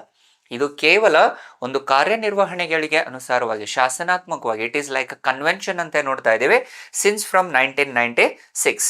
So 1996ರ ನಂತರದಲ್ಲಿ ಏನಾಗುತ್ತೆ, ಒಂದು ನಿರ್ದಿಷ್ಟ ಕಾರ್ಯನಿರ್ವಹಣಾ ವೈಖರಿಗಳಿಗೆ ಅನುಸಾರವಾಗಿ ಜಾರಿಗೆ ತಂದಿರುವಂತ ಅಂಶ. ಸೊ ಇಲ್ಲಿ ಸಂವಿಧಾನ ಅಂತೇಳಿ ಹೇಳ್ತಾ ಇದ್ದಾನೆ. ಸೊ ಹಾಗಾಗಿ ಈ ಸ್ಟೇಟ್ಮೆಂಟ್ ಏನಾಗುತ್ತೆ, ರಾಂಗ್ ಆಗುತ್ತೆ. ಸೊ ಹಾಗಿದ್ದಾಗ ಯಾವುದು ಕರೆಕ್ಟ್ ಅಂತ ಕೇಳ್ತಾ ಇದ್ದಾನೆ. ಸೊ ಆಪ್ಷನ್ ಏನಾಗುತ್ತೆ ನಮಗೆ, ಇಟ್ ವಾಸ್ ಡಿ ಆಗುತ್ತೆ. Neither 1 nor 2 both the statements are wrong ಆಗುತ್ತೆ ಇಲ್ಲಿ. ಸೊ ಹಾಗಾಗಿ ಆಪ್ಷನ್ ಏನಾಗುತ್ತೆ, ಡಿ ಆಗುತ್ತೆ. ಸೊ ಬೈ ದ ಕನ್ವೆನ್ಷನ್ಗೆ ಏನಾಗುತ್ತೆ, ಇದು ಅಪ್ಲೈ ಆಗುತ್ತೆ. Not by the constitution. So the 15 ಕ್ವಶನ್ಗೆ ಆಪ್ಷನ್ ಏನಾಗುತ್ತೆ, D is the correct option. So hope you are getting the clarity aspirants. So ನಿಮಗೆ ಅರ್ಥ ಆಗ್ತಾ ಇದೆ ಅನ್ನುವಂಥದ್ದನ್ನ ನಿಮ್ಗೆ ಅರ್ಥ ಆಗ್ತಿದೆ ಅಂತೇಳಿ ಅನ್ಕೊಳ್ತಾ ಇದ್ದೇನೆ ಸ್ನೇಹಿತರೆ. ಯಾಕೆ ಅಂತಂದ್ರೆ analysis is very important. Rather than focusing on the content, you need to focus on the analysis part. ಯಾಕಂದ್ರೆ ಮುಂಬರುವಂತ ಪ್ರತಿಯೊಂದು ಎಕ್ಸಾಮ್ಸ್ಗಳಲ್ಲಿನೂ ಸಹ ಅನಾಲಿಸಿಸ್ ಮೇಲೆ ಕ್ವಶನ್ಸ್ ಬರುತ್ತೆ ಹೊರತು not by the contents. So ಹಾಗಾಗಿ ಅನಾಲಿಸಿಸ್ ಯಾವ ರೀತಿ ಹೇಗೆ ಅನ್ನುವಂಥದ್ದನ್ನ ಇಲ್ಲಿ ನಾವು ಚರ್ಚೆ ಮಾಡ್ತಾ ಇದ್ದೀವಿ. So this is the free initiative from the Prajnana India YouTube channel. So ದಯವಿಟ್ಟು ಇದರ ಉಪಯೋಗವನ್ನು ಪಡೆದುಕೊಳ್ಳಿ ಅಂತೇಳಿ ಹೇಳಲಿಕ್ಕೆ ಇಷ್ಟಪಡ್ತೀವಿ. ಆ್ಯಂಡ್ ನಿಮಗೆ ಇಷ್ಟ ಆಗಿದ್ದಲ್ಲಿ ವಿಡಿಯೋಸ್ಗಳನ್ನು ಲೈಕ್ ಮಾಡಿ, ಶೇರ್ ಮಾಡಿ, ಹಾಗೂ ನಿಮ್ಮ ಫ್ರೆಂಡ್ ಸರ್ಕಲಿಗೆ ಅದನ್ನು ಶೇರ್ ಮಾಡಿ ಅಂತೇಳಿ ಹೇಳ್ತಾ ಸಬ್ಸ್ಕ್ರೈಬ್ ಆಗಿ ಅಂತೇಳಿ ಹೇಳಲಿಕ್ಕೆ ಇಷ್ಟಪಡ್ತೀವಿ. ಯಾಕಂದರೆ ನಿಮ್ಮ ಒಂದು ಸಬ್ಸ್ಕ್ರಿಪ್ಷನ್, ನಿಮ್ಮ ಒಂದು ಲೈಕ್ ಶೇರ್ಗಳು ನಮಗೆ ಹೆಚ್ಚಿನ ಮೊರಾಲಿಟಿಯನ್ನು, ಹೆಚ್ಚಿನ ವ್ಯಾಲ್ಯೂಸನ್ನು ತಂದು ಕೊಡ್ತವೆ. ಅದರಿಂದ ನಾವು ಹೆಚ್ಚು ಉತ್ಸುಕರಾಗಿ ಇನ್ನೂ ಹೆಚ್ಚೆಚ್ಚು ಇನಿಷಿಯೇಟಿವ್ಸನ್ನು ತರಲಿಕ್ಕೆ ಪ್ರಯತ್ನ ಮಾಡಲಾಗುತ್ತೆ. ಸೊ ಹಾಗಾಗಿ ನಿಮ್ಮ ಒಂದೇ ಒಂದು ಕರ್ತವ್ಯ ಚೆನ್ನಾಗಿ ತಿಳ್ಕೊಂಡು ಅದನ್ನು ನೋಟ್ ಮಾಡಿಕೊಂಡು ಮುಂಬರುವಂಥ ಎಕ್ಸಾಮ್ಸ್ಗಳಲ್ಲಿ ಯಶಸ್ಸನ್ನು ಕಾಣುವಂಥದ್ದೇ ಅದರ ಮುಖ್ಯ ಉದ್ದೇಶ. ಆದರೆ ನಿಮ್ಮ ಒಂದು ಲೈಕು, ಶೇರು, ಸಬ್ಸ್ಕ್ರಿಪ್ಷನ್ನು ನಮಗೆ ಉತ್ಸುಕರನ್ನಾಗಿ ವೇರಿಯಸ್ ಇನಿಷಿಯೇಟಿವ್ಸನ್ನು ತೊಗೊಂಬರ್ಲಿಕ್ಕೆ ದಾರಿ ಮಾಡಿಕೊಡುತ್ತೆ. ಸೊ ಹಾಗಾಗಿ ಅದನ್ನು ಫಾಲೋ ಮಾಡಿ ಅಂತೇಳಿ ಹೇಳ್ತಾ ಮುಂದಿನ ಪ್ರಶ್ನೆ, right to vote and to be elected in India. ಏನು ನೋಡ್ರಿ, right to vote and to be elected is ಅಂತೇಳಿ ಕೇಳ್ತಾ ಇದ್ದಾನೆ ಅವನು. ಸೊ ನೇರವಾದ ಪ್ರಶ್ನೆಯನ್ನು ಕೇಳ್ತಾ ಇದ್ದಾನೆ. So right to vote is a constitutional right ಅಂತ ನೋಡ್ತೀವಿ. Neither the legal right, natural right, nor the fundamental right. Most of the aspirants ಇಲ್ಲಿ ತಪ್ಪು ಮಾಡುವಂಥದ್ದನ್ನು ಕಾಣ್ತೇವೆ. So right to vote is a constitutional right. Why? Because which deals in the article number 326. So right to vote ಅನ್ನುವಂಥದ್ದು 326ನೇ ವಿಧಿಗೆ ಅನುಸಾರವಾಗಿ ಸಂವಿಧಾನದಲ್ಲಿ ಅಡಗಿರುವಂಥ ಅಂಶ. ಸೊ ಮೂಲಭೂತ ಹಕ್ಕುಗಳಲ್ಲಿ ಅದ್ರ ಬಗ್ಗೆ ಎಲ್ಲಿಯೂ ಮಾನ್ಯತೆಯನ್ನು ಕೊಟ್ಟಿಲ್ಲ, ಪ್ರಾಧಾನ್ಯತೆ ಇಲ್ಲ, ಸ್ವಾಭಾವಿಕ ಹಕ್ಕೂ ಅಲ್ಲ, ಆ್ಯಂಡ್ ಲೀಗಲ್ ರೈಟು ಅಲ್ಲ, ಕಾನೂನಾತ್ಮಕವಾಗಿ ಕೊಟ್ಟಿರುವಂಥ ಹಕ್ಕು ಅಲ್ಲ. ಸೊ 326ನೇ ವಿಧಿಗೆ ಅನುಸಾರವಾಗಿ ಏನಾಗುತ್ತೆ ಇಲ್ಲಿ, ಯಾವುದೇ ವ್ಯಕ್ತಿ means by that 61st constitutional amendment act of 1989ಗೆ ಅನುಸಾರವಾಗಿ if a electoral candidate or if a member or if a candidate is crossed the age of 18 years, above the 18 years of the age group above the 18 years can vote in the any kind of elections ಅಂತ ಹೇಳ್ತಾ ಇದ್ದೀವಿ. ಲೋಕಸಭೆ and ವಿಧಾನಸಭೆ ಅಥವಾ ಸ್ಥಳೀಯ ಸರ್ಕಾರದ ಚುನಾವಣೆಗಳಲ್ಲಿ ಒಬ್ಬ ವ್ಯಕ್ತಿಗೆ ಬೇಕಾಗಿದ್ದೇನು 18 ವರ್ಷ ದಾಟಿರುವಂಥ ವಯಸ್ಸು. ಆ ವ್ಯಕ್ತಿ 18 ವರ್ಷ ವಯಸ್ಸನ್ನು ದಾಟಿದ್ರು ಅಂತಂದ್ರೆ ಆ ವ್ಯಕ್ತಿ ಮತದಾನ ನೀಡುವಂಥದ್ದನ್ನು ನೋಡ್ತೀವಿ. ಇನಿಷಿಯಲಿ ಇಟ್ ವಾಸ್ 21 ಇಯರ್ಸ್, 21 ವರ್ಷ ಇತ್ತಿತ್ತು. ಈಗ 21 ವರ್ಷದಿಂದ 18 ವರ್ಷಕ್ಕೆ 1989ರಲ್ಲಿ 61ನೇ ತಿದ್ದುಪಡಿಯ ಮೂಲಕ ಕಡಿಮೆ ಮಾಡಿರುವಂಥದ್ದನ್ನು ನೋಡ್ತೀವಿ. ಸೊ ಹಾಗಾಗಿ ಇದೇನಾಗುತ್ತೆ, ದ ಕಾನ್ಸ್ಟಿಟ್ಯೂಷನಲ್ ರೈಟ್ ಅಂತ ನೋಡ್ತೀವಿ. ಆ್ಯಂಡ್ ಟು ಬಿ ಎಲೆಕ್ಟೆಡ್ ಅಂತ ನೋಡ್ತಾ ಇದೀವಿ ಅಲ್ವಾ. ಸೊ ಎಲೆಕ್ಟೆಡ್ ಅನ್ನುವಂಥದ್ದು ಏನಾಗುತ್ತೆ ಇವಾಗ, which is under the election commission ಅಲ್ಲಿ ನೋಡ್ತೀವಿ, which is under the article number 325, 326ನೇ ವಿಧಿಗೆ ಅನುಸಾರವಾಗಿ ನೋಡ್ತೀವಿ. ಸೊ ಅಗೇನ್ ಇಲ್ಲಿ ರೈಟ್ ಟು ವೋಟ್ ಅನ್ನುವಂಥದ್ದು ಬಹಳಷ್ಟು ಜನರಿಗೆ ಏನಾಗುತ್ತೆ ಇವಾಗ, it deals with a fundamental right, ಹೌದು, but it was not mentioned. ಯಾವುದೇ ವ್ಯಕ್ತಿಯು ತನ್ನ ಮತವನ್ನು ಹಾಕುವಂಥದ್ದು ಅವನ ವೈಯಕ್ತಿಕ ಹಕ್ಕು, ಹೌದು, ಮೂಲಭೂತ ಹಕ್ಕುಗಳಿಗೆ ಸಂಬಂಧಪಟ್ಟಿರುತ್ತದೆ. ಆದರೆ ಯಾವುದೇ ಸಂವಿಧಾನದಲ್ಲಿ ಇದರ ಬಗ್ಗೆ ಮಾಹಿತಿಗಳಿಲ್ಲ. But it was not mentioned under the constitution under fundamental rights. ಮೂಲಭೂತ ಹಕ್ಕು ಹೌದು, ವ್ಯಕ್ತಿಯ ವೈಯಕ್ತಿಕ ಹಕ್ಕು ಹೌದು ಮತದಾನ ನೀಡುವಂಥದ್ದು, ಆದರೆ ಸಂವಿಧಾನದಲ್ಲಿ ಮೂಲಭೂತ ಹಕ್ಕುಗಳಲ್ಲಿ ಅದರ ಬಗ್ಗೆ ಯಾವುದೇ ರೀತಿಯಾದ ಮಾನ್ಯತೆಗಳು ಅಥವಾ ಪ್ರಾಧಾನ್ಯತೆಗಳು ಇಲ್ಲ ಅಂತ ನೋಡ್ತೀವಿ. ಆ್ಯಂಡ್ ನ್ಯಾಚುರಲ್ ರೈಟ್ ಅನ್ನುವಂಥದ್ದು ಏನಾಗುತ್ತೆ, ದ ನ್ಯಾಚುರಲ್ ರೈಟ್, ಸ್ವಾಭಾವಿಕ ಕಾನೂನು ಅನ್ನುವಂಥದ್ದು ಏನಾಗುತ್ತೆ, independent of any law or government ಅಂತ ನೋಡ್ತೀವಿ. Natural laws are nothing but independent of any law or government.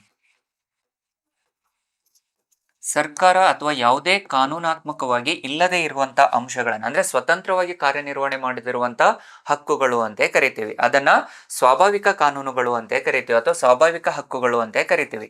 So legal right ಅನ್ನುವಂಥದ್ದು ಏನಾಗುತ್ತೆ, ಕಾನೂನಾತ್ಮಕವಾಗಿ ಅಸ್ತಿತ್ವದಲ್ಲಿರುವಂಥ ಅಂಶಗಳು. Means if it was not followed ಅಂದರೆ they will be punished.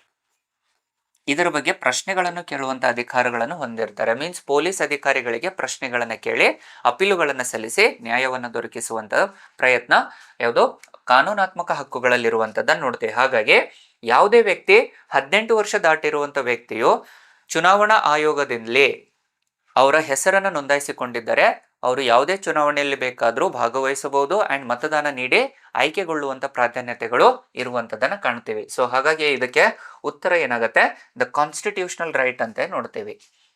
So right to vote ಅನ್ನುವಂಥದ್ದು ಸಂವಿಧಾನಾತ್ಮಕ ಹಕ್ಕಾಗಿರುವಂತದನ್ನ ಕಾಣಬಹುದು ಸ್ನೇಹಿತರೆ. So the next one 17th question, 17ನೇ ಪ್ರಶ್ನೆ. So the consider the following statements, ಕೆಲವು ಹೇಳಿಕೆಗಳನ್ನು ಕೊಟ್ಟಿದ್ದಾರೆ ಅಂಡ್ ಈ ಹೇಳಿಕೆಗಳಲ್ಲಿ ಮುಖ್ಯವಾಗಿ ಕೇಳ್ತಿರುವಂತದ್ದೇನು, the which of the statements given above are correct ಅಂತ ಕೇಳ್ತಾ ಇದ್ದಾರೆ. ಈ ಹೇಳಿಕೆಗಳಲ್ಲಿ ಯಾವುದು ಸರಿ ಅನ್ನುವಂಥದ್ದನ್ನ ಕೇಳ್ತಾ ಇದ್ದಾರೆ. ಸೊ ಹಾಗಿದ್ದಾಗ ಸ್ಟೇಟ್ಮೆಂಟ್ಸ್ ಏನು ಹೇಳ್ತಿದಾವೋ ಅವುಗಳನ್ನು ನೋಡುವಂತ ಪ್ರಯತ್ನ ಮಾಡೋಣ. The election commission of India is a 5 member body ಅಂತ ಹೇಳ್ತಾ ಇದ್ದಾನೆ. ಸೊ ಅಗೇನ್ ನೋಡ್ರಿ, the election commission of India which is from the article number 324 to 329 ಅಲ್ಲಿ ಅಡಗಿರುವಂತದ್ದನ್ನು ನೋಡ್ತೀವಿ. And usually initially it was having the single member body. Election commission of India was a single member body initially. ಏಕ ಸದಸ್ಯತ್ವವನ್ನು ಹೊಂದಿರುವಂತದ್ದನ್ನು ನೋಡ್ತೇವೆ ಚುನಾವಣಾ ಆಯೋಗ. ಆದ್ರೆ it was in the year 1993 ಅಲ್ಲಿ on the recommendations of Dinesh Goswami committee, Dinesh Goswami ಸಮಿತಿಯ ಶಿಫಾರಸಿಗೆ ಅನುಸಾರವಾಗಿ ಇದರ ಸಂಯೋಜನೆಯನ್ನ 1+2ಗೆ ಹೆಚ್ಚಿಸಲಾಗುತ್ತೆ. The composition of election commission was increase to 1+2 since from 1993 on the recommendations of Dinesh Goswami committee. So which is under part 15 of the constitution. ಸಂವಿಧಾನದ ಭಾಗ 15 324ರಿಂದ 329ನೇ ವಿಧಿಗಳು ಚುನಾವಣಾ ಆಯೋಗದ ಬಗ್ಗೆ ಮಾಹಿತಿಯನ್ನು ಕೊಡುತ್ತವೆ. Next second one, the union ministry of home affairs decides the election schedule for the conduct of both general elections as well as by elections. Again ನೋಡಿ ಇಲ್ಲಿ the first statement ಏನಾಯ್ತು, ಇಲ್ಲಿ 5 ಮೆಂಬರ್ ಬಾಡಿ ಅಂತ ಹೇಳಿದಾನೆ, wrong ಆಗುತ್ತೆ. Second, home minister ನಿರ್ಧಾರ ಮಾಡ್ತಾನೆ ಅಂತೇಳಿ ಹೇಳ್ತಾ ಇದ್ದಾನೆ.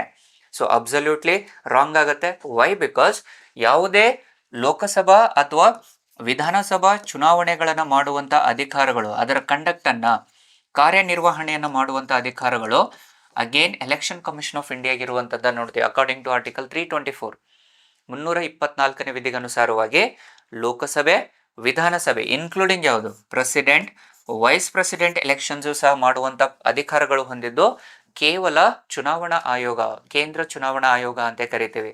ಸೊ ಸೆಕೆಂಡ್ ಸ್ಟೇಟ್ಮೆಂಟ್ ರಾಂಗ್ ಆಗುತ್ತೆ. Third one, the election commission resolves the disputes relating to splits or mergers of recognized political parties. So again ಇದು generalized statement related to elections.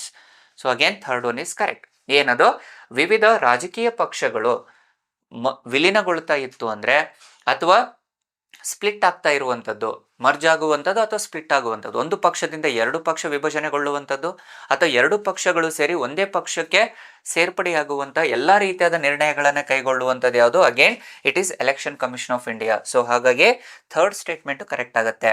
So ಅದಕ್ಕಾಗಿ ಇದಕ್ಕೆ ಉತ್ತರ ಏನಾಗುತ್ತೆ, ಡಿ ಇಸ್ ಕರೆಕ್ಟ್ ಆಗುತ್ತೆ.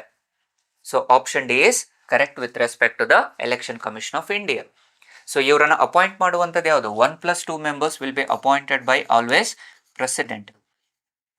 So ಚುನಾವಣಾ ಆಯೋಗ and ಇದರ ಮುಖ್ಯ ಉದ್ದೇಶ ಏನಾಗಿರುತ್ತೆ, ಎಲೆಕ್ಷನ್ ಕಮಿಷನ್ ಆಫ್ ಇಂಡಿಯಾ ಏನಾಗುತ್ತೆ, it will resolve the disputes, it will split or merges the political parties or political parties ಅನ್ನ, ಎಲೆಕ್ಟೋರಲ್ ರೋಲ್ಸ್ ಅನ್ನ, ರಾಷ್ಟ್ರೀಯ ಪಕ್ಷಗಳು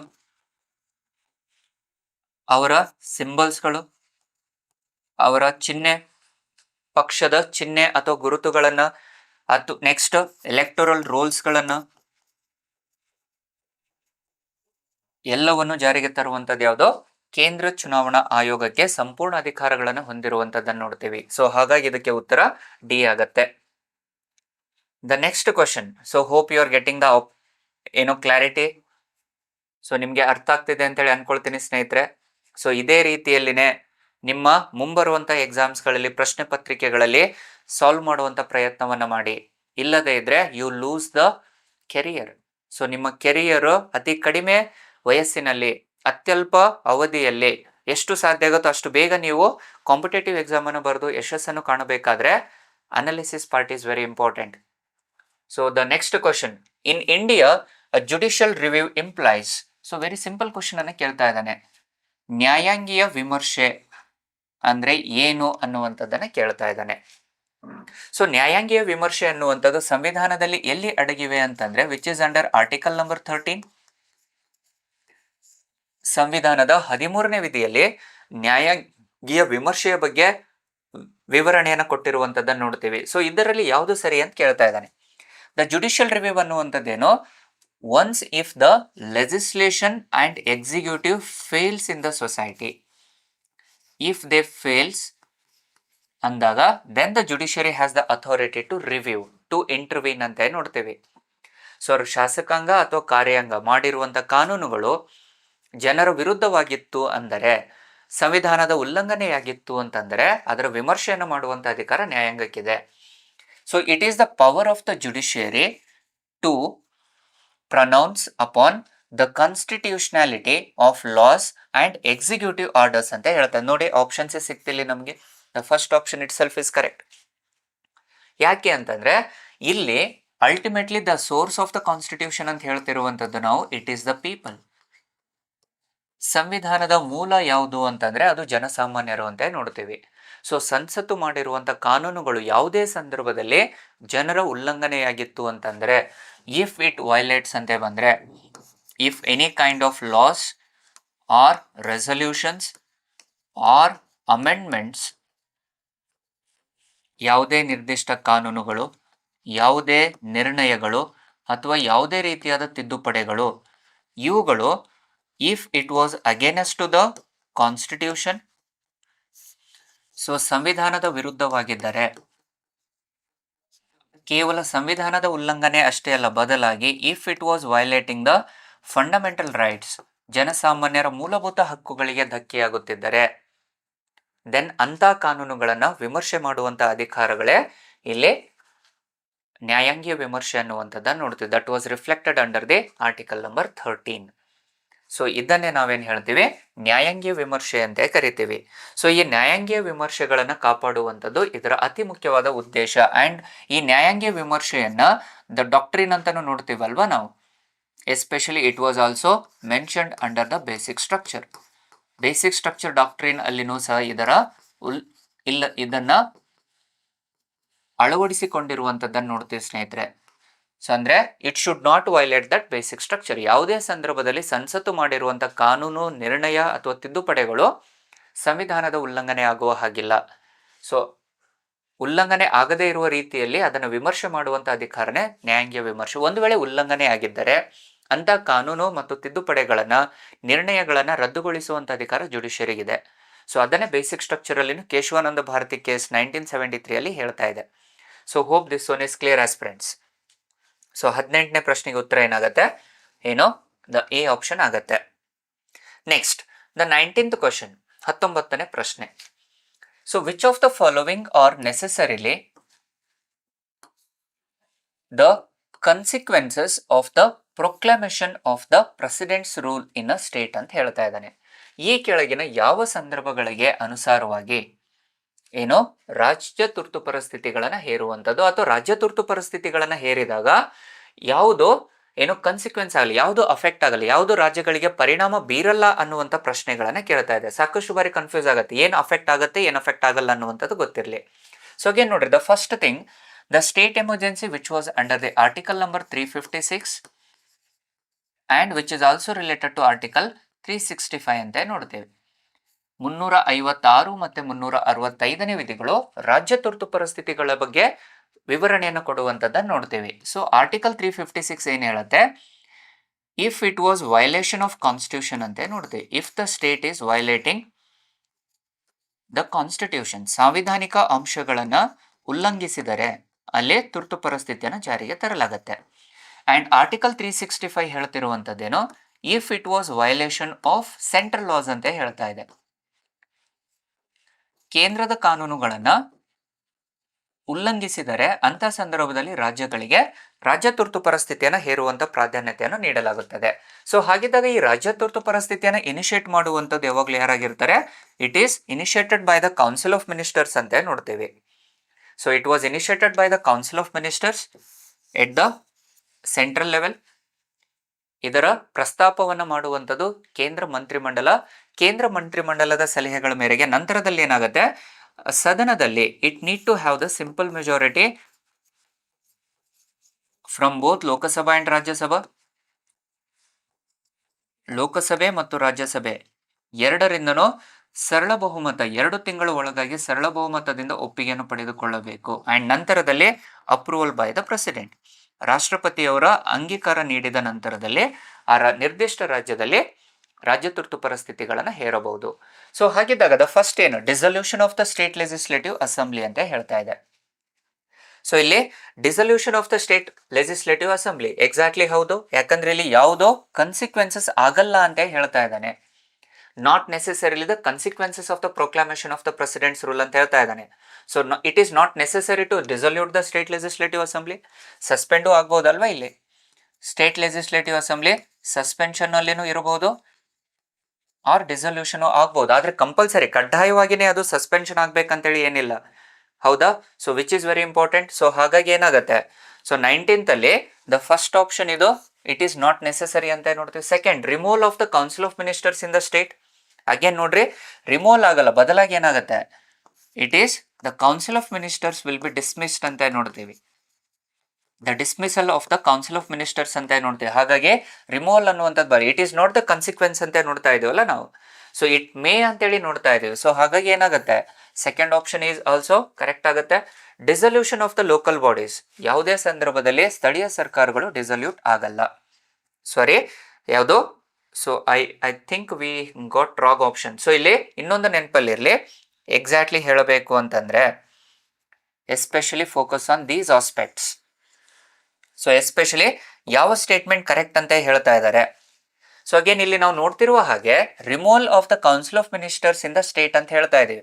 ಸೊ ಕೌನ್ಸಿಲ್ ಆಫ್ ಮಿನಿಸ್ಟರ್ಸ್ ಕಾರ್ಯಾಂಗೀಯ ಅಧಿಕಾರಗಳು ಎಲ್ಲವೂ ಸಹ ಇಲ್ಲಿ ಕೇಂದ್ರ ಸರ್ಕಾರದ್ದಾಗಿರುತ್ತೆ. ಸೊ ಹಾಗಾಗಿ this will be the consequences ಆಗತ್ತೆ. 100% this will be the consequences under the president's rule. So ಹಾಗಾಗಿ ಸೆಕೆಂಡ್ ಸ್ಟೇಟ್ಮೆಂಟ್ ಇಲ್ಲಿ ಬರಲ್ಲ. And dissolution of the local bodies ಇದು ಸಹ ಏನಾಗುತ್ತೆ, absolutely correct. It is not the consequence, ಹೌದಾ? So ಇಲ್ಲಿ it is not the consequences, necessary ಏನು ಅಲ್ಲ ಇಲ್ಲಿ. It is not necessary and it is not immediate ಅಂತ ನೋಡ್ತೀವಲ್ಲ. State legislative assembly may suspend or it may dissolve ಅಂತ ನೋಡ್ತೀವಿ, but it was not necessary. So ಹಾಗಾಗಿ option ಏನಾಗುತ್ತೆ ನಮಗೆ 1 and 3 ಆರ್ ಕರೆಕ್ಟ್ ಅಂತ ನೋಡ್ತೇವೆ. ಅಂಡ್ ಪ್ರೆಸಿಡೆಂಟ್ಸ್ ರೂಲ್ ಕೇಂದ್ರ ಸರ್ಕಾರ ಏನು ದುರುಪಯೋಗವನ್ನು ಮಾಡಿಕೊಳ್ಳುವಂತ ಸಾಧ್ಯತೆನೂ ಇರುವ ಕಾರಣದಿಂದನೇ ಇಲ್ಲಿ 1994 ಅಲ್ಲಿ SR ಬೊಮ್ಮಾಯಿ ಕೇಸನ್ನು ನೋಡ್ತೀವಿ. In the year 1994, it was having SR Bommai versus Union of India case. SR Bommai versus a Union of India case of 1994 ಅಲ್ಲಿ the president's rule will be under the judicial review concept ಅಂತ ಹೇಳ್ತಾನೆ. So ರಾಷ್ಟ್ರಪತಿ ಆಳ್ವಿಕೆಯು ಅಥವಾ ರಾಜ್ಯ ತುರ್ತು ಪರಿಸ್ಥಿತಿಯನ್ನು ದುರುಪಯೋಗ ಮಾಡಿಕೊಂಡಂತ ಸಂದರ್ಭದಲ್ಲಿ ಅದು ನ್ಯಾಯಾಂಗೀಯ ವಿಮರ್ಶೆಗೆ ಒಳಪಡುತ್ತದೆ. ಒಂದು ವೇಳೆ ನ್ಯಾಯಾಂಗೀಯ ವಿಮರ್ಶೆಯಲ್ಲಿ ದುರುಪಯೋಗ ಆಗಿದೆ ಅಂತ ಗೊತ್ತಾದರೆ ಅಲ್ಲಿ ರಾಜ್ಯ ತುರ್ತು ಪರಿಸ್ಥಿತಿಯನ್ನು ರದ್ದುಗೊಳಿಸುವಂತ ಅಧಿಕಾರ ಸುಪ್ರೀಂ ಕೋರ್ಟ್ ಹೊಂದಿರುತ್ತದೆ. ಸೊ ಹಾಗಾಗಿ ಇಲ್ಲಿ ಆಪ್ಷನ್ಸ್ ನಮಗೆ 19th ಕ್ವಶನ್ಗೆ ಆಪ್ಷನ್ 1 and 3 ಆಗುತ್ತೆ. That is B option is correct. So again ನೋಡ್ರಿ, ಬಹಳಷ್ಟು ಬಾರಿ ಕನ್ಫ್ಯೂಷನ್ಸ್ ಆಗುವಂತ ಸ್ಟೇಟ್ಮೆಂಟ್ಸ್ ಗಳಿವು. ಈಗ ತಾನೇ ನಾವು ನೋಡಿರುವ ಹಾಗೆ we also got the confusion, ಹೌದಾ? ಒಂದು ಸಣ್ಣ ಅಂಶ, ಒಂದು ಸಣ್ಣ ವರ್ಡ್ ಮಿಸ್ಟೇಕ್ ಆಯಿತು ಅಂತಂದ್ರೆ ಏನಾಗುತ್ತೆ, will lose the marks. So that is where each and every key terms are very important as friends. ನಿಮ್ಮ ಗಮನ ಆ ಕೀವರ್ಡ್ ಮೇಲೆ ಇರಬೇಕಾಗತ್ತೆ. ಒಂದು ಕೀವರ್ಡ್ ಮಿಸ್ ಆಯಿತು ಅಂದ್ರೆ you lose the marks. So ಅದಕ್ಕಾಗಿನೇ ಏನು ಕೀವರ್ಡ್ಸ್ಗಳನ್ನ ಯುಟಿಲೈಸ್ ಮಾಡಿ, ಕೀವರ್ಡ್ಸ್ಗಳನ್ನ ಫೋಕಸ್ ಮಾಡಿ ಅಂದಾಗ ಮಾತ್ರ you will get the right option. Again ನೋಡ್ರಿ, the next question 20th question, which of the following are envisaged by the right against exploitation in the constitution of India, which is very simple question, straightforward question ಇದೆ ಇದು. So ಇಲ್ಲಿ ಶೋಷಣೆ ವಿರುದ್ಧದ ಹಕ್ಕುಗಳ ಬಗ್ಗೆ ಕೇಳ್ತಾ ಇದ್ದಾನೆ. Which is under part 3 of the constitution under article number 23 and 24 ಅಂತ ನೋಡ್ತೇವೆ. ಇಲ್ಲಿ ಸಂವಿಧಾನದ 23 ಮತ್ತೆ 24ನೇ ವಿಧಿಗಳಲ್ಲಿ ಶೋಷಣೆಯ ವಿರುದ್ಧದ ಹಕ್ಕುಗಳ ಬಗ್ಗೆ ಮಾಹಿತಿ ಕೊಟ್ಟಿರುವಂತದ್ದನ್ನ ನೋಡ್ತೀವಿ. Which is right against exploitation ಅಂತ ನೋಡ್ತೀವಿ, ಶೋಷಣೆಯ ವಿರುದ್ಧದ ಹಕ್ಕುಗಳು. ಸೊ ಇದಕ್ಕನುಸಾರವಾಗಿ 23ನೇ ವಿಧಿಯಲ್ಲಿ ಹೇಳುವಂತದ್ದೇನೋ ಅಂಡ್ 24ನೇ ವಿಧಿಯಲ್ಲಿ ಹೇಳುವಂತ ಅಂಶಗಳು ಏನಾಗುತ್ತೆ. ಸೊ ಅಗೇನ್ ನೋಡ್ರಿ, 23ನೇ ವಿಧಿಯಲ್ಲಿ prohibition of traffic in human beings and forced labour ಅಂತ ನೋಡ್ತೀವಿ. So this is correct. So ಇಲ್ಲಿ prohibition of traffic in human beings ಅಂದ್ರೆ ಹ್ಯೂಮನ್ ಟ್ರಾಫಿಕಿಂಗ್ ಬಗ್ಗೆ ಹೇಳುತ್ತೆ. ಹ್ಯೂಮನ್ ಟ್ರಾಫಿಕ್ ಅಂತ ನೋಡ್ತೀವಿ, ಹ್ಯೂಮನ್ ಟ್ರಾಫಿಕಿಂಗ್. ಸೊ ಇಲ್ಲಿ ಅಕ್ರಮವಾಗಿ ಮಾನವರನ್ನ ಮಾರಾಟ ಮಾಡುವಂಥದ್ದು, ಮಾರುಕಟ್ಟೆಯಲ್ಲಿ ಸರಕುಗಳನ್ನ ಯಾವ ರೀತಿ ಮಾರಾಟ ಮಾಡುತ್ತೋ ಅದೇ ವಿದೇಶಗಳಲ್ಲಿ ಮಾನವರನ್ನ ಮಾರಾಟ ಮಾಡುವಂಥದ್ದು ಮಾನವ ಮಾರಾಟ ಅಂತ ಕರಿತೀವಿ. ನೆಕ್ಸ್ಟ್ ಫೋರ್ಸ್ಡ್ ಲೇಬರ್, ಬಲವಂತದ ದುಡಿಮೆ,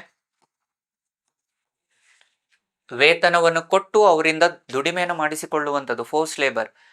ಏನೋ doing the work by force ಅಂತ ನೋಡ್ತಾ, even though they are getting the revenues but they are working without the interest ಅಂತ ನೋಡ್ತೀವಿ. That is also under article 23. And begar system, ಅವರಿಗೆ ವೇತನವನ್ನ ನೀಡದೆ ಕೆಲಸವನ್ನ ಮಾಡಿಸಿಕೊಳ್ಳುವಂಥದ್ದನ್ನು. Doing the work without getting any revenues or returns itself is a begar. So ಇದು 23ನೇ ವಿಧಿಯಲ್ಲಿ ಬರುವಂತಹ ಅಂಶಗಳು. ನೆಕ್ಸ್ಟ್ 24ನೇ ವಿಧಿಯಲ್ಲಿ ಬರುವಂತಹ ಅಂಶಗಳು ಏನು ಅಂತಂದ್ರೆ, it is prohibition of employment of children in the factories and mains.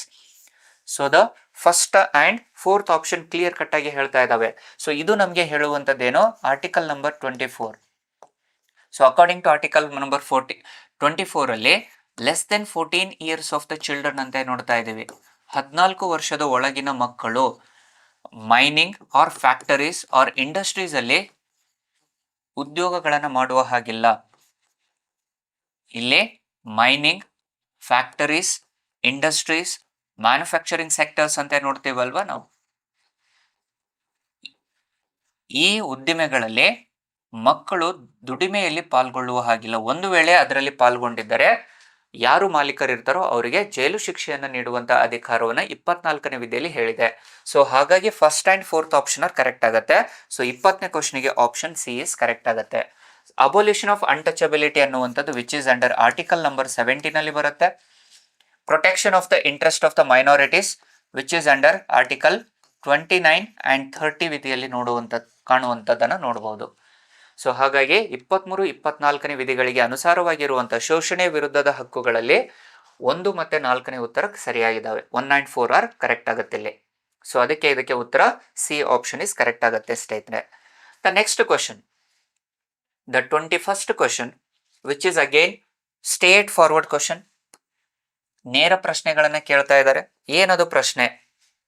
Out of the following statements choose the one that brings out the principle underlying the cabinet form of government. So cabinet form of government ಅಂದ್ರೆ already we discussed ಅಲ್ವಾ, ಸಚಿವ ಸಂಪುಟ ಸರ್ಕಾರ ಅಂತ ನೋಡ್ತೀವಿ. So which is under the article number 75 ಅಲ್ಲಿ discuss ಮಾಡ್ತೀವಿ. Which itself is known as the council of minister form of government which is also known as a prime ministerial form of government which is also known as a cabinet form of government. So ಇದರ ಬಗ್ಗೆ ನಾವು already ಚರ್ಚೆಯನ್ನು ಮಾಡಿದ್ದೇವೆ. So according to article number 75 ಅಲ್ಲಿ it is the council of ministers ಅಂತ ನೋಡ್ತಾ ಇದ್ದೀವಿ. ಹಾಗಾಗಿ these are indirectly elected members. ಮಂತ್ರಿಮಂಡಲ ಅಂತ ಏನ್ ನೋಡ್ತೀವಲ್ವಾ, these are indirectly elected members ಅಂತ ನೋಡ್ತೀವಿ ಬೈ ದಿ ಪಾರ್ಲಿಮೆಂಟ್. ಸಂಸತ್ತಿನ ಸದಸ್ಯರುಗಳಿಂದ ಆಯ್ಕೆಗೊಂಡಿರುವಂತಹ ಸದಸ್ಯರು ಅಥವಾ ಮಂತ್ರಿಗಳು ಅಂತ ಕರಿತೀವಿ. So according to which and this cabinet form of government was borrowed from the UK. Britain ದೇಶದಿಂದ ಇದನ್ನ ಎರವಲು ಮಾಡಿಕೊಂಡಿರುವಂತದ್ದನ್ನು ನೋಡ್ತೀವಿ ಸ್ನೇಹಿತರೆ. And these are appointed by the president. These are elected by the president on the recommendations of POM, on the aid and advice of PM ಅಂತ ನೋಡ್ತೀವಿ. ಪ್ರಧಾನಮಂತ್ರಿಯವರ ಸಲಹೆಗಳ ಮೇರೆಗೆ ಮಂತ್ರಿಮಂಡಲವನ್ನ ಆಯ್ಕೆ ಮಾಡಲಾಗತ್ತೆ, ರಾಷ್ಟ್ರಪತಿಯವರು ಆಯ್ಕೆ ಮಾಡ್ತಾರೆ. ಹಾಗಾಗಿನೇ ಅವರು ಮಂತ್ರಿಮಂಡಲ ವೈಯಕ್ತಿಕವಾಗಿ ರಾಷ್ಟ್ರಪತಿಯವರಿಗೆ ಹೊಣೆಗಾರರಾಗಿರುತ್ತಾರೆ according to provisions under article 75 clause 2. ಅದೇ ರೀತಿಯಲ್ಲಿ ಈಗ ಮಂತ್ರಿಮಂಡಲ ರಚನೆ ಆಗಬೇಕು ಅಂತಂದ್ರೆ ಅದು ಲೋಕಸಭೆಯ ಅಥವಾ ಏನು ಎಸ್ಪೆಷಲಿ ಸಂಸತ್ತಿನ ಬಹುಮತ ಪಕ್ಷದಿಂದ ಆಯ್ಕೆ ಆಗ್ತಾ ಇರುತ್ತೆ. ಸೊ ಇಲ್ಲಿ ಪ್ರಧಾನಮಂತ್ರಿ ಅವರು ತನ್ನ ಪಕ್ಷದ ಬಹುಮತ ಪಕ್ಷದ ಯಾವ್ದು ಆಯ್ಕೆ ಆಗಿರುತ್ತೋ ಅವರಿಂದ ಕೆಲವು ಸದಸ್ಯರನ್ನ ಮಂತ್ರಿಯಾಗಿ ಆಯ್ಕೆ ಮಾಡ್ತಾರೆ. ಸೊ ಹಾಗಾಗಿ ಏನಾಗುತ್ತೆ, those council of ministers are collectively responsible to Lokasabha according to the provisions under Article 75 Clause 3. So ಹಾಗಿದ್ದಾಗ ಅರ್ಥ ಏನಿವಾಗ, ಮಂತ್ರಿಮಂಡಲವು ಯಾವಾಗಲೂ ಲೋಕಸಭೆಗೆ ಜವಾಬ್ದಾರಿಯಾಗಿರುತ್ತದೆ. ಅಂದ್ರೆ ಅರ್ಥ ಏನು, ಮಂತ್ರಿಮಂಡಲ ಅನ್ನುವಂಥದ್ದು these are executive body and ಸಂಸತ್ತು ಅನ್ನುವಂಥದ್ದು ಲೆಜಿಸ್ಲೇಟಿವ್ ಬಾಡಿ. ಸೊ ಹಾಗಾಗಿ ಏನಾಗುತ್ತೆ, the executive is always accountable and responsible to the legislative ಅಂತ ನೋಡ್ತೀವಿ. ಕಾರ್ಯಾಂಗವು ಯಾವಾಗಲೂ ಶಾಸಕಾಂಗದ ಅಧೀನದಲ್ಲಿ ಕಾರ್ಯನಿರ್ವಹಿಸುತ್ತದೆ. ಯಾಕೆ ಶಾಸಕಾಂಗದ ಅಧೀನದಲ್ಲಿ ಅಂದ್ರೆ, ಶಾಸಕಾಂಗ ಅನ್ನುವಂಥದ್ದು ನೇರವಾಗಿ ಜನರಿಂದ ಆಯ್ಕೆಯಾಗಿರುವಂತ ಅಂಗಸಂಸ್ಥೆ. The legislation is directly elected by the people. So the ultimate source of the constitution itself is a constitution. That is the reason why the executive has to be accountable, responsible to the legislative body. So ಇದರಲ್ಲಿ ಯಾವ ಅಂಶ ಅದರ ಬಗ್ಗೆ ಹೇಳ್ತಾ ಇದೆ ನೋಡಿ. An arrangement for minimizing the criticism against the government, ಸಾಧ್ಯನೇ ಇಲ್ಲ, ವಿಮರ್ಶೆ ಮಾಡುವಂಥದ್ದಲ್ಲ. A mechanisms for feeding of the activities, ವಿವಿಧ ಕಾರ್ಯನಿರ್ವಹಣೆಗಳನ್ನ ತ್ವರಿತಗತಿಯಲ್ಲಿ ಕಾರ್ಯನಿರ್ವಹಿಸೋದಕ್ಕೋಸ್ಕರವಾಗಿ ಅಲ್ಲ. A mechanism of parliamentary democracy, ಇದನ್ನೇ ನಾವು ಹೇಳಿದ್ದಲ್ವಾ ಈಗ, ಯಾವುದು ಸಂಸದೀಯ ಪ್ರಜಾಪ್ರಭುತ್ವಕ್ಕೆ ಹೆಚ್ಚಿನ ಪ್ರಾಧಾನ್ಯತೆಯನ್ನು ಕೊಡಲಿಕ್ಕೆ. Parliamentary democracy for ensuring collective responsibility of the government of the people. So government of the people ಅಂದ್ರೆ ಲೆಜಿಸ್ಲೇಷನ್, ಕಲೆಕ್ಟಿವ್ ಅಲ್ಲಿ ರೆಸ್ಪಾನ್ಸಿಬಲ್ ಆಗ್ತಿರೋದು ಯಾವುದು, ಪಾರ್ಲಿಮೆಂಟರಿ ಡೆಮೋಕ್ರಸಿ. ಜನರಿಂದ ಆಯ್ಕೆಗೊಂಡಿರುವಂತ ಸದಸ್ಯರುಗಳಿಗೆ ಅದು ನೇರವಾಗಿ ಹೊಣೆಗಾರಿಕೆಯಾಗಿರುವ ಕಾರಣದಿಂದನೇ 21ನೇ ಕ್ವಶನ್ಗೆ ಉತ್ತರ ಏನಾಗುತ್ತೆ, C is the exact option. So it is a device strengthening the hands of the hands ಅಲ್ಲ, ಇದನ್ನ ಪ್ರಬಲ ಮಾಡ್ಲಿಕ್ಕೋಸ್ಕರವಾಗಿ ಅಲ್ಲ, ಬದಲಾಗಿ ಪ್ರಜಾಪ್ರಭುತ್ವವನ್ನು ಉತ್ತೇಜನಗೊಳಿಸುವಂತ ಪ್ರಾಧಾನ್ಯತೆ ಇದಾಗಿರುತ್ತೆ. ಸೊ ಹಾಗಾಗಿ 21ನೇ ಪ್ರಶ್ನೆಗೆ ಉತ್ತರ ಏನಾಗುತ್ತೆ, ಸಿ ಇಸ್ ಕರೆಕ್ಟ್ ಆಪ್ಷನ್ ಆಗುತ್ತೆ. Then the last question with respect to the polity 2017 ಅಲ್ಲಿ ಬಂದ್ರೆ ವೆರಿ ಸಿಂಪಲ್ ಕ್ವಶನ್ ಇದೆ ಇದು. ಏನು, which one of the following is not a feature of the Indian federalism ಅಂತ ಹೇಳ್ತಾ ಇದ್ದಾನೆ. ಸೊ ಸಂಯುಕ್ತ ವ್ಯವಸ್ಥೆಯ ಈ ಕೆಳಗಿನ ಯಾವ ಲಕ್ಷಣಗಳು ಏನೋ ತಪ್ಪಾಗಿವೆ ಅಂತ ಹೇಳ್ತಾ ಇದ್ದಾನೆ. ಸೊ ಇಲ್ಲಿ ಫೆಡರಲಿಸಂ ಅನ್ನುವಂಥದ್ದನ್ನ ನಾವು ಆಲ್ರೆಡಿ ಡಿಸ್ಕಸ್ ಮಾಡಿದ್ದೇವೆ ಇಲ್ಲಿ. ಸೊ ಫೆಡರಲ್ ಅನ್ನುವಂಥದ್ದೇನು, it is a division of powers between, division or distribution of powers ಅಂತ ನೋಡ್ತೇವೆ. A distribution of powers between central and states. ಕೇಂದ್ರ ಮತ್ತು ರಾಜ್ಯಗಳ ನಡುವೆ ಸರಿಸಮಾನವಾದ ಅಧಿಕಾರದ ಹಂಚಿಕೆ ಅಂತ ಹೇಳ್ತಾನೆ. ಸೊ ಸರಿಸಮಾನ ಅಧಿಕಾರಗಳನ್ನು ಹೊಂದಿರುವಂಥದ್ದು, ಕೇಂದ್ರ ಮತ್ತು ರಾಜ್ಯಗಳಲ್ಲಿ ಸರಿಸಮಾನ ಅಧಿಕಾರವನ್ನು ಹೊಂದಿರುವಂಥದ್ದು ಅಂದ್ರೆ ಇದರಲ್ಲಿ ಬರುವಂತ features, that is dual government ಅಂತ ಕರಿತೀವಿ, ದ್ವಿ ಸರ್ಕಾರ. ಸೊ ಕೇಂದ್ರ ಸರ್ಕಾರದಲ್ಲಿ ಸಂಸತ್ತು ಇರುತ್ತೆ, ಅದೇ ರೀತಿಯಲ್ಲಿ ರಾಜ್ಯಕ್ಕೆ ಬಂದಾಗ ರಾಜ್ಯ ಶಾಸಕಾಂಗ ಇರುತ್ತೆ. ಸೆಕೆಂಡ್ ಒಂದು division of powers with respect to the 7th schedule, 7ನೇ ಅನುಸೂಚಿಯಲ್ಲಿ ಅಧಿಕಾರದ ಹಂಚಿಕೆ ಅಂತ ನೋಡ್ತೀವಿ, ಅಧಿಕಾರದ ವಿಭಜನೆ. ಸೊ ಕೇಂದ್ರ ಪಟ್ಟಿಯಲ್ಲಿ ಕಾನೂನು ಮಾಡುವಂತ ಅಧಿಕಾರ ಕೇಂದ್ರ ಸರ್ಕಾರಕ್ಕಿದ್ರೆ ರಾಜ್ಯ ಪಟ್ಟಿಯಲ್ಲಿ ಕಾನೂನು ಮಾಡುವಂತ ಅಧಿಕಾರ ರಾಜ್ಯ ಸರ್ಕಾರ ಹೊಂದಿರುತ್ತೆ. Next one is return constitution. ಕೇಂದ್ರ ಮತ್ತು ರಾಜ್ಯ ಸರ್ಕಾರಗಳಿಗೆ ಲಿಖಿತ ಸಂವಿಧಾನದಲ್ಲಿ ಭಾಗ 5ರಲ್ಲಿ ಕೇಂದ್ರ ಸರ್ಕಾರ, ಭಾಗ 6ರಲ್ಲಿ ರಾಜ್ಯ ಸರ್ಕಾರಗಳ ಬಗ್ಗೆ ಮಾಹಿತಿಯನ್ನು ಕೊಟ್ಟಿರುವಂತದ್ದನ್ನು ನೋಡ್ತೀವಿ. ಹಾಗಾಗಿ ಇದು ಸಹ ಫೆಡರಲ್ ಫೀಚರ್ ಆಗುತ್ತೆ. ನೆಕ್ಸ್ಟ್ ಸುಪ್ರೀಮಸಿ ಆಫ್ ದ ಕಾನ್ಸ್ಟಿಟ್ಯೂಷನ್, ಅದು ಕೇಂದ್ರವಾಗಿರ್ಬೋದು ಅಥವಾ ರಾಜ್ಯ ಸರ್ಕಾರ ಆಗಿರ್ಬೋದು, ಸಂವಿಧಾನದ ಸಾರ್ವಭೌಮತ್ವವನ್ನು ಕಾಪಾಡುವಂಥದ್ದು. ಸಂವಿಧಾನನೇ ಶ್ರೇಷ್ಠ ಭಾಗ ಅಂತ ಕರಿತೀವಿ. Whether it is central or state, the central or state they need to follow the constitutional provisions, which is a federal feature. Next, rigid constitution, ಕಠಿಣ ಸಂವಿಧಾನ ಅಂತ ಕರಿತೀವಿ. ಅಂದ್ರೆ ಕೆಲವು ತಿದ್ದುಪಡಿಗಳನ್ನು ಮಾಡುವಂತ ಸಂದರ್ಭದಲ್ಲಿ ಕೇಂದ್ರ ಸರ್ಕಾರದ ವಿಶೇಷ ಬಹುಮತದ ಜೊತೆಗೆ ರಾಜ್ಯ ಸರ್ಕಾರ 50%ಕ್ಕಿಂತ ಹೆಚ್ಚಿನ ರಾಜ್ಯಗಳ ಅನುಮೋದನೆಯನ್ನು ಪಡೆಯಬೇಕಾಗುತ್ತೆ. The parliament need to take the consult of more than 50% of the states. So that is also related to the federal feature.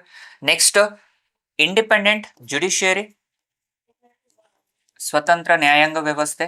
ಅಂದ್ರೆ ಅಗೇನ್ ನೋಡಿ, ಇಲ್ಲಿ ಕೇಂದ್ರದಲ್ಲಿ ಸುಪ್ರೀಂ ಕೋರ್ಟ್ ಯಾವ ರೀತಿ ಇರುತ್ತೋ ರಾಜ್ಯಗಳಿಗೆ ಬಂದಾಗ ಉಚ್ಚ ನ್ಯಾಯಾಲಯ ಇರುತ್ತೆ, ಹೈಕೋರ್ಟ್ ಇರುತ್ತೆ. ಸೊ ಸ್ವತಂತ್ರ ನ್ಯಾಯಾಂಗ ವ್ಯವಸ್ಥೆ ಇದೆ. Next ಬೈಕ್ಯಾಮ್ರಲ್ legislation. ಸೊ ಕೇಂದ್ರ ಸರ್ಕಾರದಲ್ಲಿ ಲೋಕಸಭಾ ರಾಜ್ಯಸಭಾ ಇದ್ದರೆ ರಾಜ್ಯ ಸರ್ಕಾರಕ್ಕೂ ಬಂದಾಗ್ಲೂ ವಿಧಾನಸಭೆ ವಿಧಾನ ಪರಿಷತ್ ಇರುತ್ತೆ. At the central level it is Lok Sabha and Rajya Sabha. At the state level it is state legislative assembly and state legislative council. So these are the features of federal country ಅಂತ ನೋಡ್ತೀವಿ, federal features of the Indian constitution. So ಇವುಗಳನ್ನು ಬಿಟ್ಟು ಯಾವ್ದಿರುತ್ತೋ ಅದೇ ಉತ್ತರ ಆಗುತ್ತೆ. There is an independent judiciary in India, absolutely ಇದು federal feature ಆಗಿರುತ್ತೆ. ನಾಟ್ ಎ ಫೀಚರ್ ಅಂತ ಕೇಳ್ತಾ ಇದ್ದಾನೆ. Second, powers have been clearly divided between the center and states. Again, this is a federal feature. The federating units have been given unequal representation in the Rajya Sabha. Again, nodri, this itself ಯಾವುದು unequal representation ಅಂತ ನೋಡ್ತಾ ಇದೀವಲ್ಲ, ultimately ಹೌದು ರಾಜ್ಯಸಭೆಯಲ್ಲಿ ರಾಜ್ಯದಿಂದ ರಾಜ್ಯಕ್ಕೆ ಏನಾಗುತ್ತೆ, ಏನೋ ಅಸಮಾನವಾಗಿರುವಂತ ವಿಭಜನೆಯನ್ನ ನೋಡ್ತೀವಿ. ಸೊ ಅದು ಎಲ್ಲಾ ರಾಜ್ಯಗಳಿಂದ ಇದೆ, ಬಟ್ ಅಸಮಾನವಾಗಿದೆ. ಸೊ ಇದು ಸಹ ಫೆಡರಲ್ ಫೀಚರ್ ಆಗಿರುತ್ತೆ. It is the result of an agreement among the federating units. ಇದು ಆನ್ಸರ್ ಆಗುತ್ತೆ, ಯಾಕಂದ್ರೆ ನಾಟ್ ಎ ಫೆಡರೇಷನ್ ಅಂತ ಹೇಳ್ತಾ ಇದ್ದಾನೆ. ಭಾರತದಲ್ಲಿ ಫೆಡರಲ್ ಸ್ಟ್ರಕ್ಚರ್ ಅನ್ನು ನಾವು ತಗೊಂಡಿದ್ದು it is not on agreement. ಯಾವುದೇ ಸಂದರ್ಭದಲ್ಲಿ ಕೇಂದ್ರ ಮತ್ತು ರಾಜ್ಯಗಳ ನಡುವೆ ಒಪ್ಪಂದ ಆಗಿಲ್ಲ. ಇದು ಅಮೆರಿಕ ದೇಶದ ವ್ಯವಸ್ಥೆ. ಭಾರತದಲ್ಲಿ ಯಾವುದೇ ಒಪ್ಪಂದಗಳಾಗಿಲ್ಲ. ರಾಜ್ಯಗಳನ್ನು ಸ್ಥಾಪನೆ ಮಾಡಿದ್ದು ಕೇಂದ್ರ ಸರ್ಕಾರವಾದ ಕಾರಣದಿಂದ ಇಲ್ಲಿ ನಾಟ್ ಎ ಫೆಡರಲ್ ಫೀಚರ್ ಅಂದ್ರೆ ಯಾವ್ದಾಗುತ್ತೆ, ಡಿ ಆಪ್ಷನ್ ಇಸ್ ಕರೆಕ್ಟ್ ಆಗುತ್ತೆ. ಸೊ 22ನೇ ಪ್ರಶ್ನೆಗೆ ಉತ್ತರ ಏನಾಗುತ್ತೆ, ಡಿ ಆಗುತ್ತೆ. ಸೊ ಇದಿಷ್ಟು ಏನು ಪಾಲಿಟಿ 2027ರ ಪ್ರಶ್ನೆ ಪತ್ರಿಕೆಗಳ ವಿಶ್ಲೇಷಣೆ ಆಗಿತ್ತು. ಐ ಹೋಪ್ ನಿಮ್ಗೆ ಅರ್ಥ ಆಗ್ತಾ ಇದೆ. ಈ ಸಿರೀಸ್ ಮುಂದುವರಿಯುತ್ತೆ. ಅರ್ಥ ಆಗಿ ನಿಮ್ಮ ನೋಟ್ಸ್ಗಳನ್ನು ಮಾಡ್ಕೊಳ್ತಾ ಇದ್ದೀರಿ. ಮುಂಬರುವಂಥ ಎಕ್ಸಾಮ್ಸ್ಗಳಲ್ಲಿ ಯಾವ ರೀತಿ ಸಾಲ್ವ್ ಮಾಡಬೇಕು, ಯಾವ ರೀತಿ ಅನಾಲಿಸಿಸ್ಗಳ ಮೂಲಕ ಸ್ಮಾರ್ಟ್ ವರ್ಕನ್ನು ಮಾಡಿ ನೀವು ಆಪ್ಷನ್ಸನ್ನು ಎಲಿಮಿನೇಟ್ ಮಾಡಬೇಕು ಅನ್ನುವಂಥ ಸಂಪೂರ್ಣ ಮಾಹಿತಿಯನ್ನು ತಿಳಿಸಿಕೊಡುವಂಥ ಪ್ರಯತ್ನವನ್ನ ಪ್ರಜ್ಞಾನ ಇಂಡಿಯಾ ಯೂಟ್ಯೂಬ್ ಚಾನಲಲ್ಲಿ ಫ್ರೀ ಇನಿಷಿಯೇಟಿವ್ ಆಗಿ ಮಾಡ್ಕೊತ ಬರ್ತಾ ಇದ್ದೀವಿ. ಸೊ ನಿಮಗೆ ಇಷ್ಟ ಆದಲ್ಲಿ ಶೇರ್ ಮಾಡಿ, ಲೈಕ್ ಮಾಡಿ ಹಾಗೂ ಸಬ್ಸ್ಕ್ರೈಬ್ ಮಾಡಿ ಅಂತೇಳಿ ಹೇಳ್ತಾ ಇವತ್ತಿನ ಈ ವಿಡಿಯೋವನ್ನು ಮುಗಿಸ್ತಾ ಇದ್ದೀನಿ ಸ್ನೇಹಿತರೆ. ಧನ್ಯವಾದಗಳು.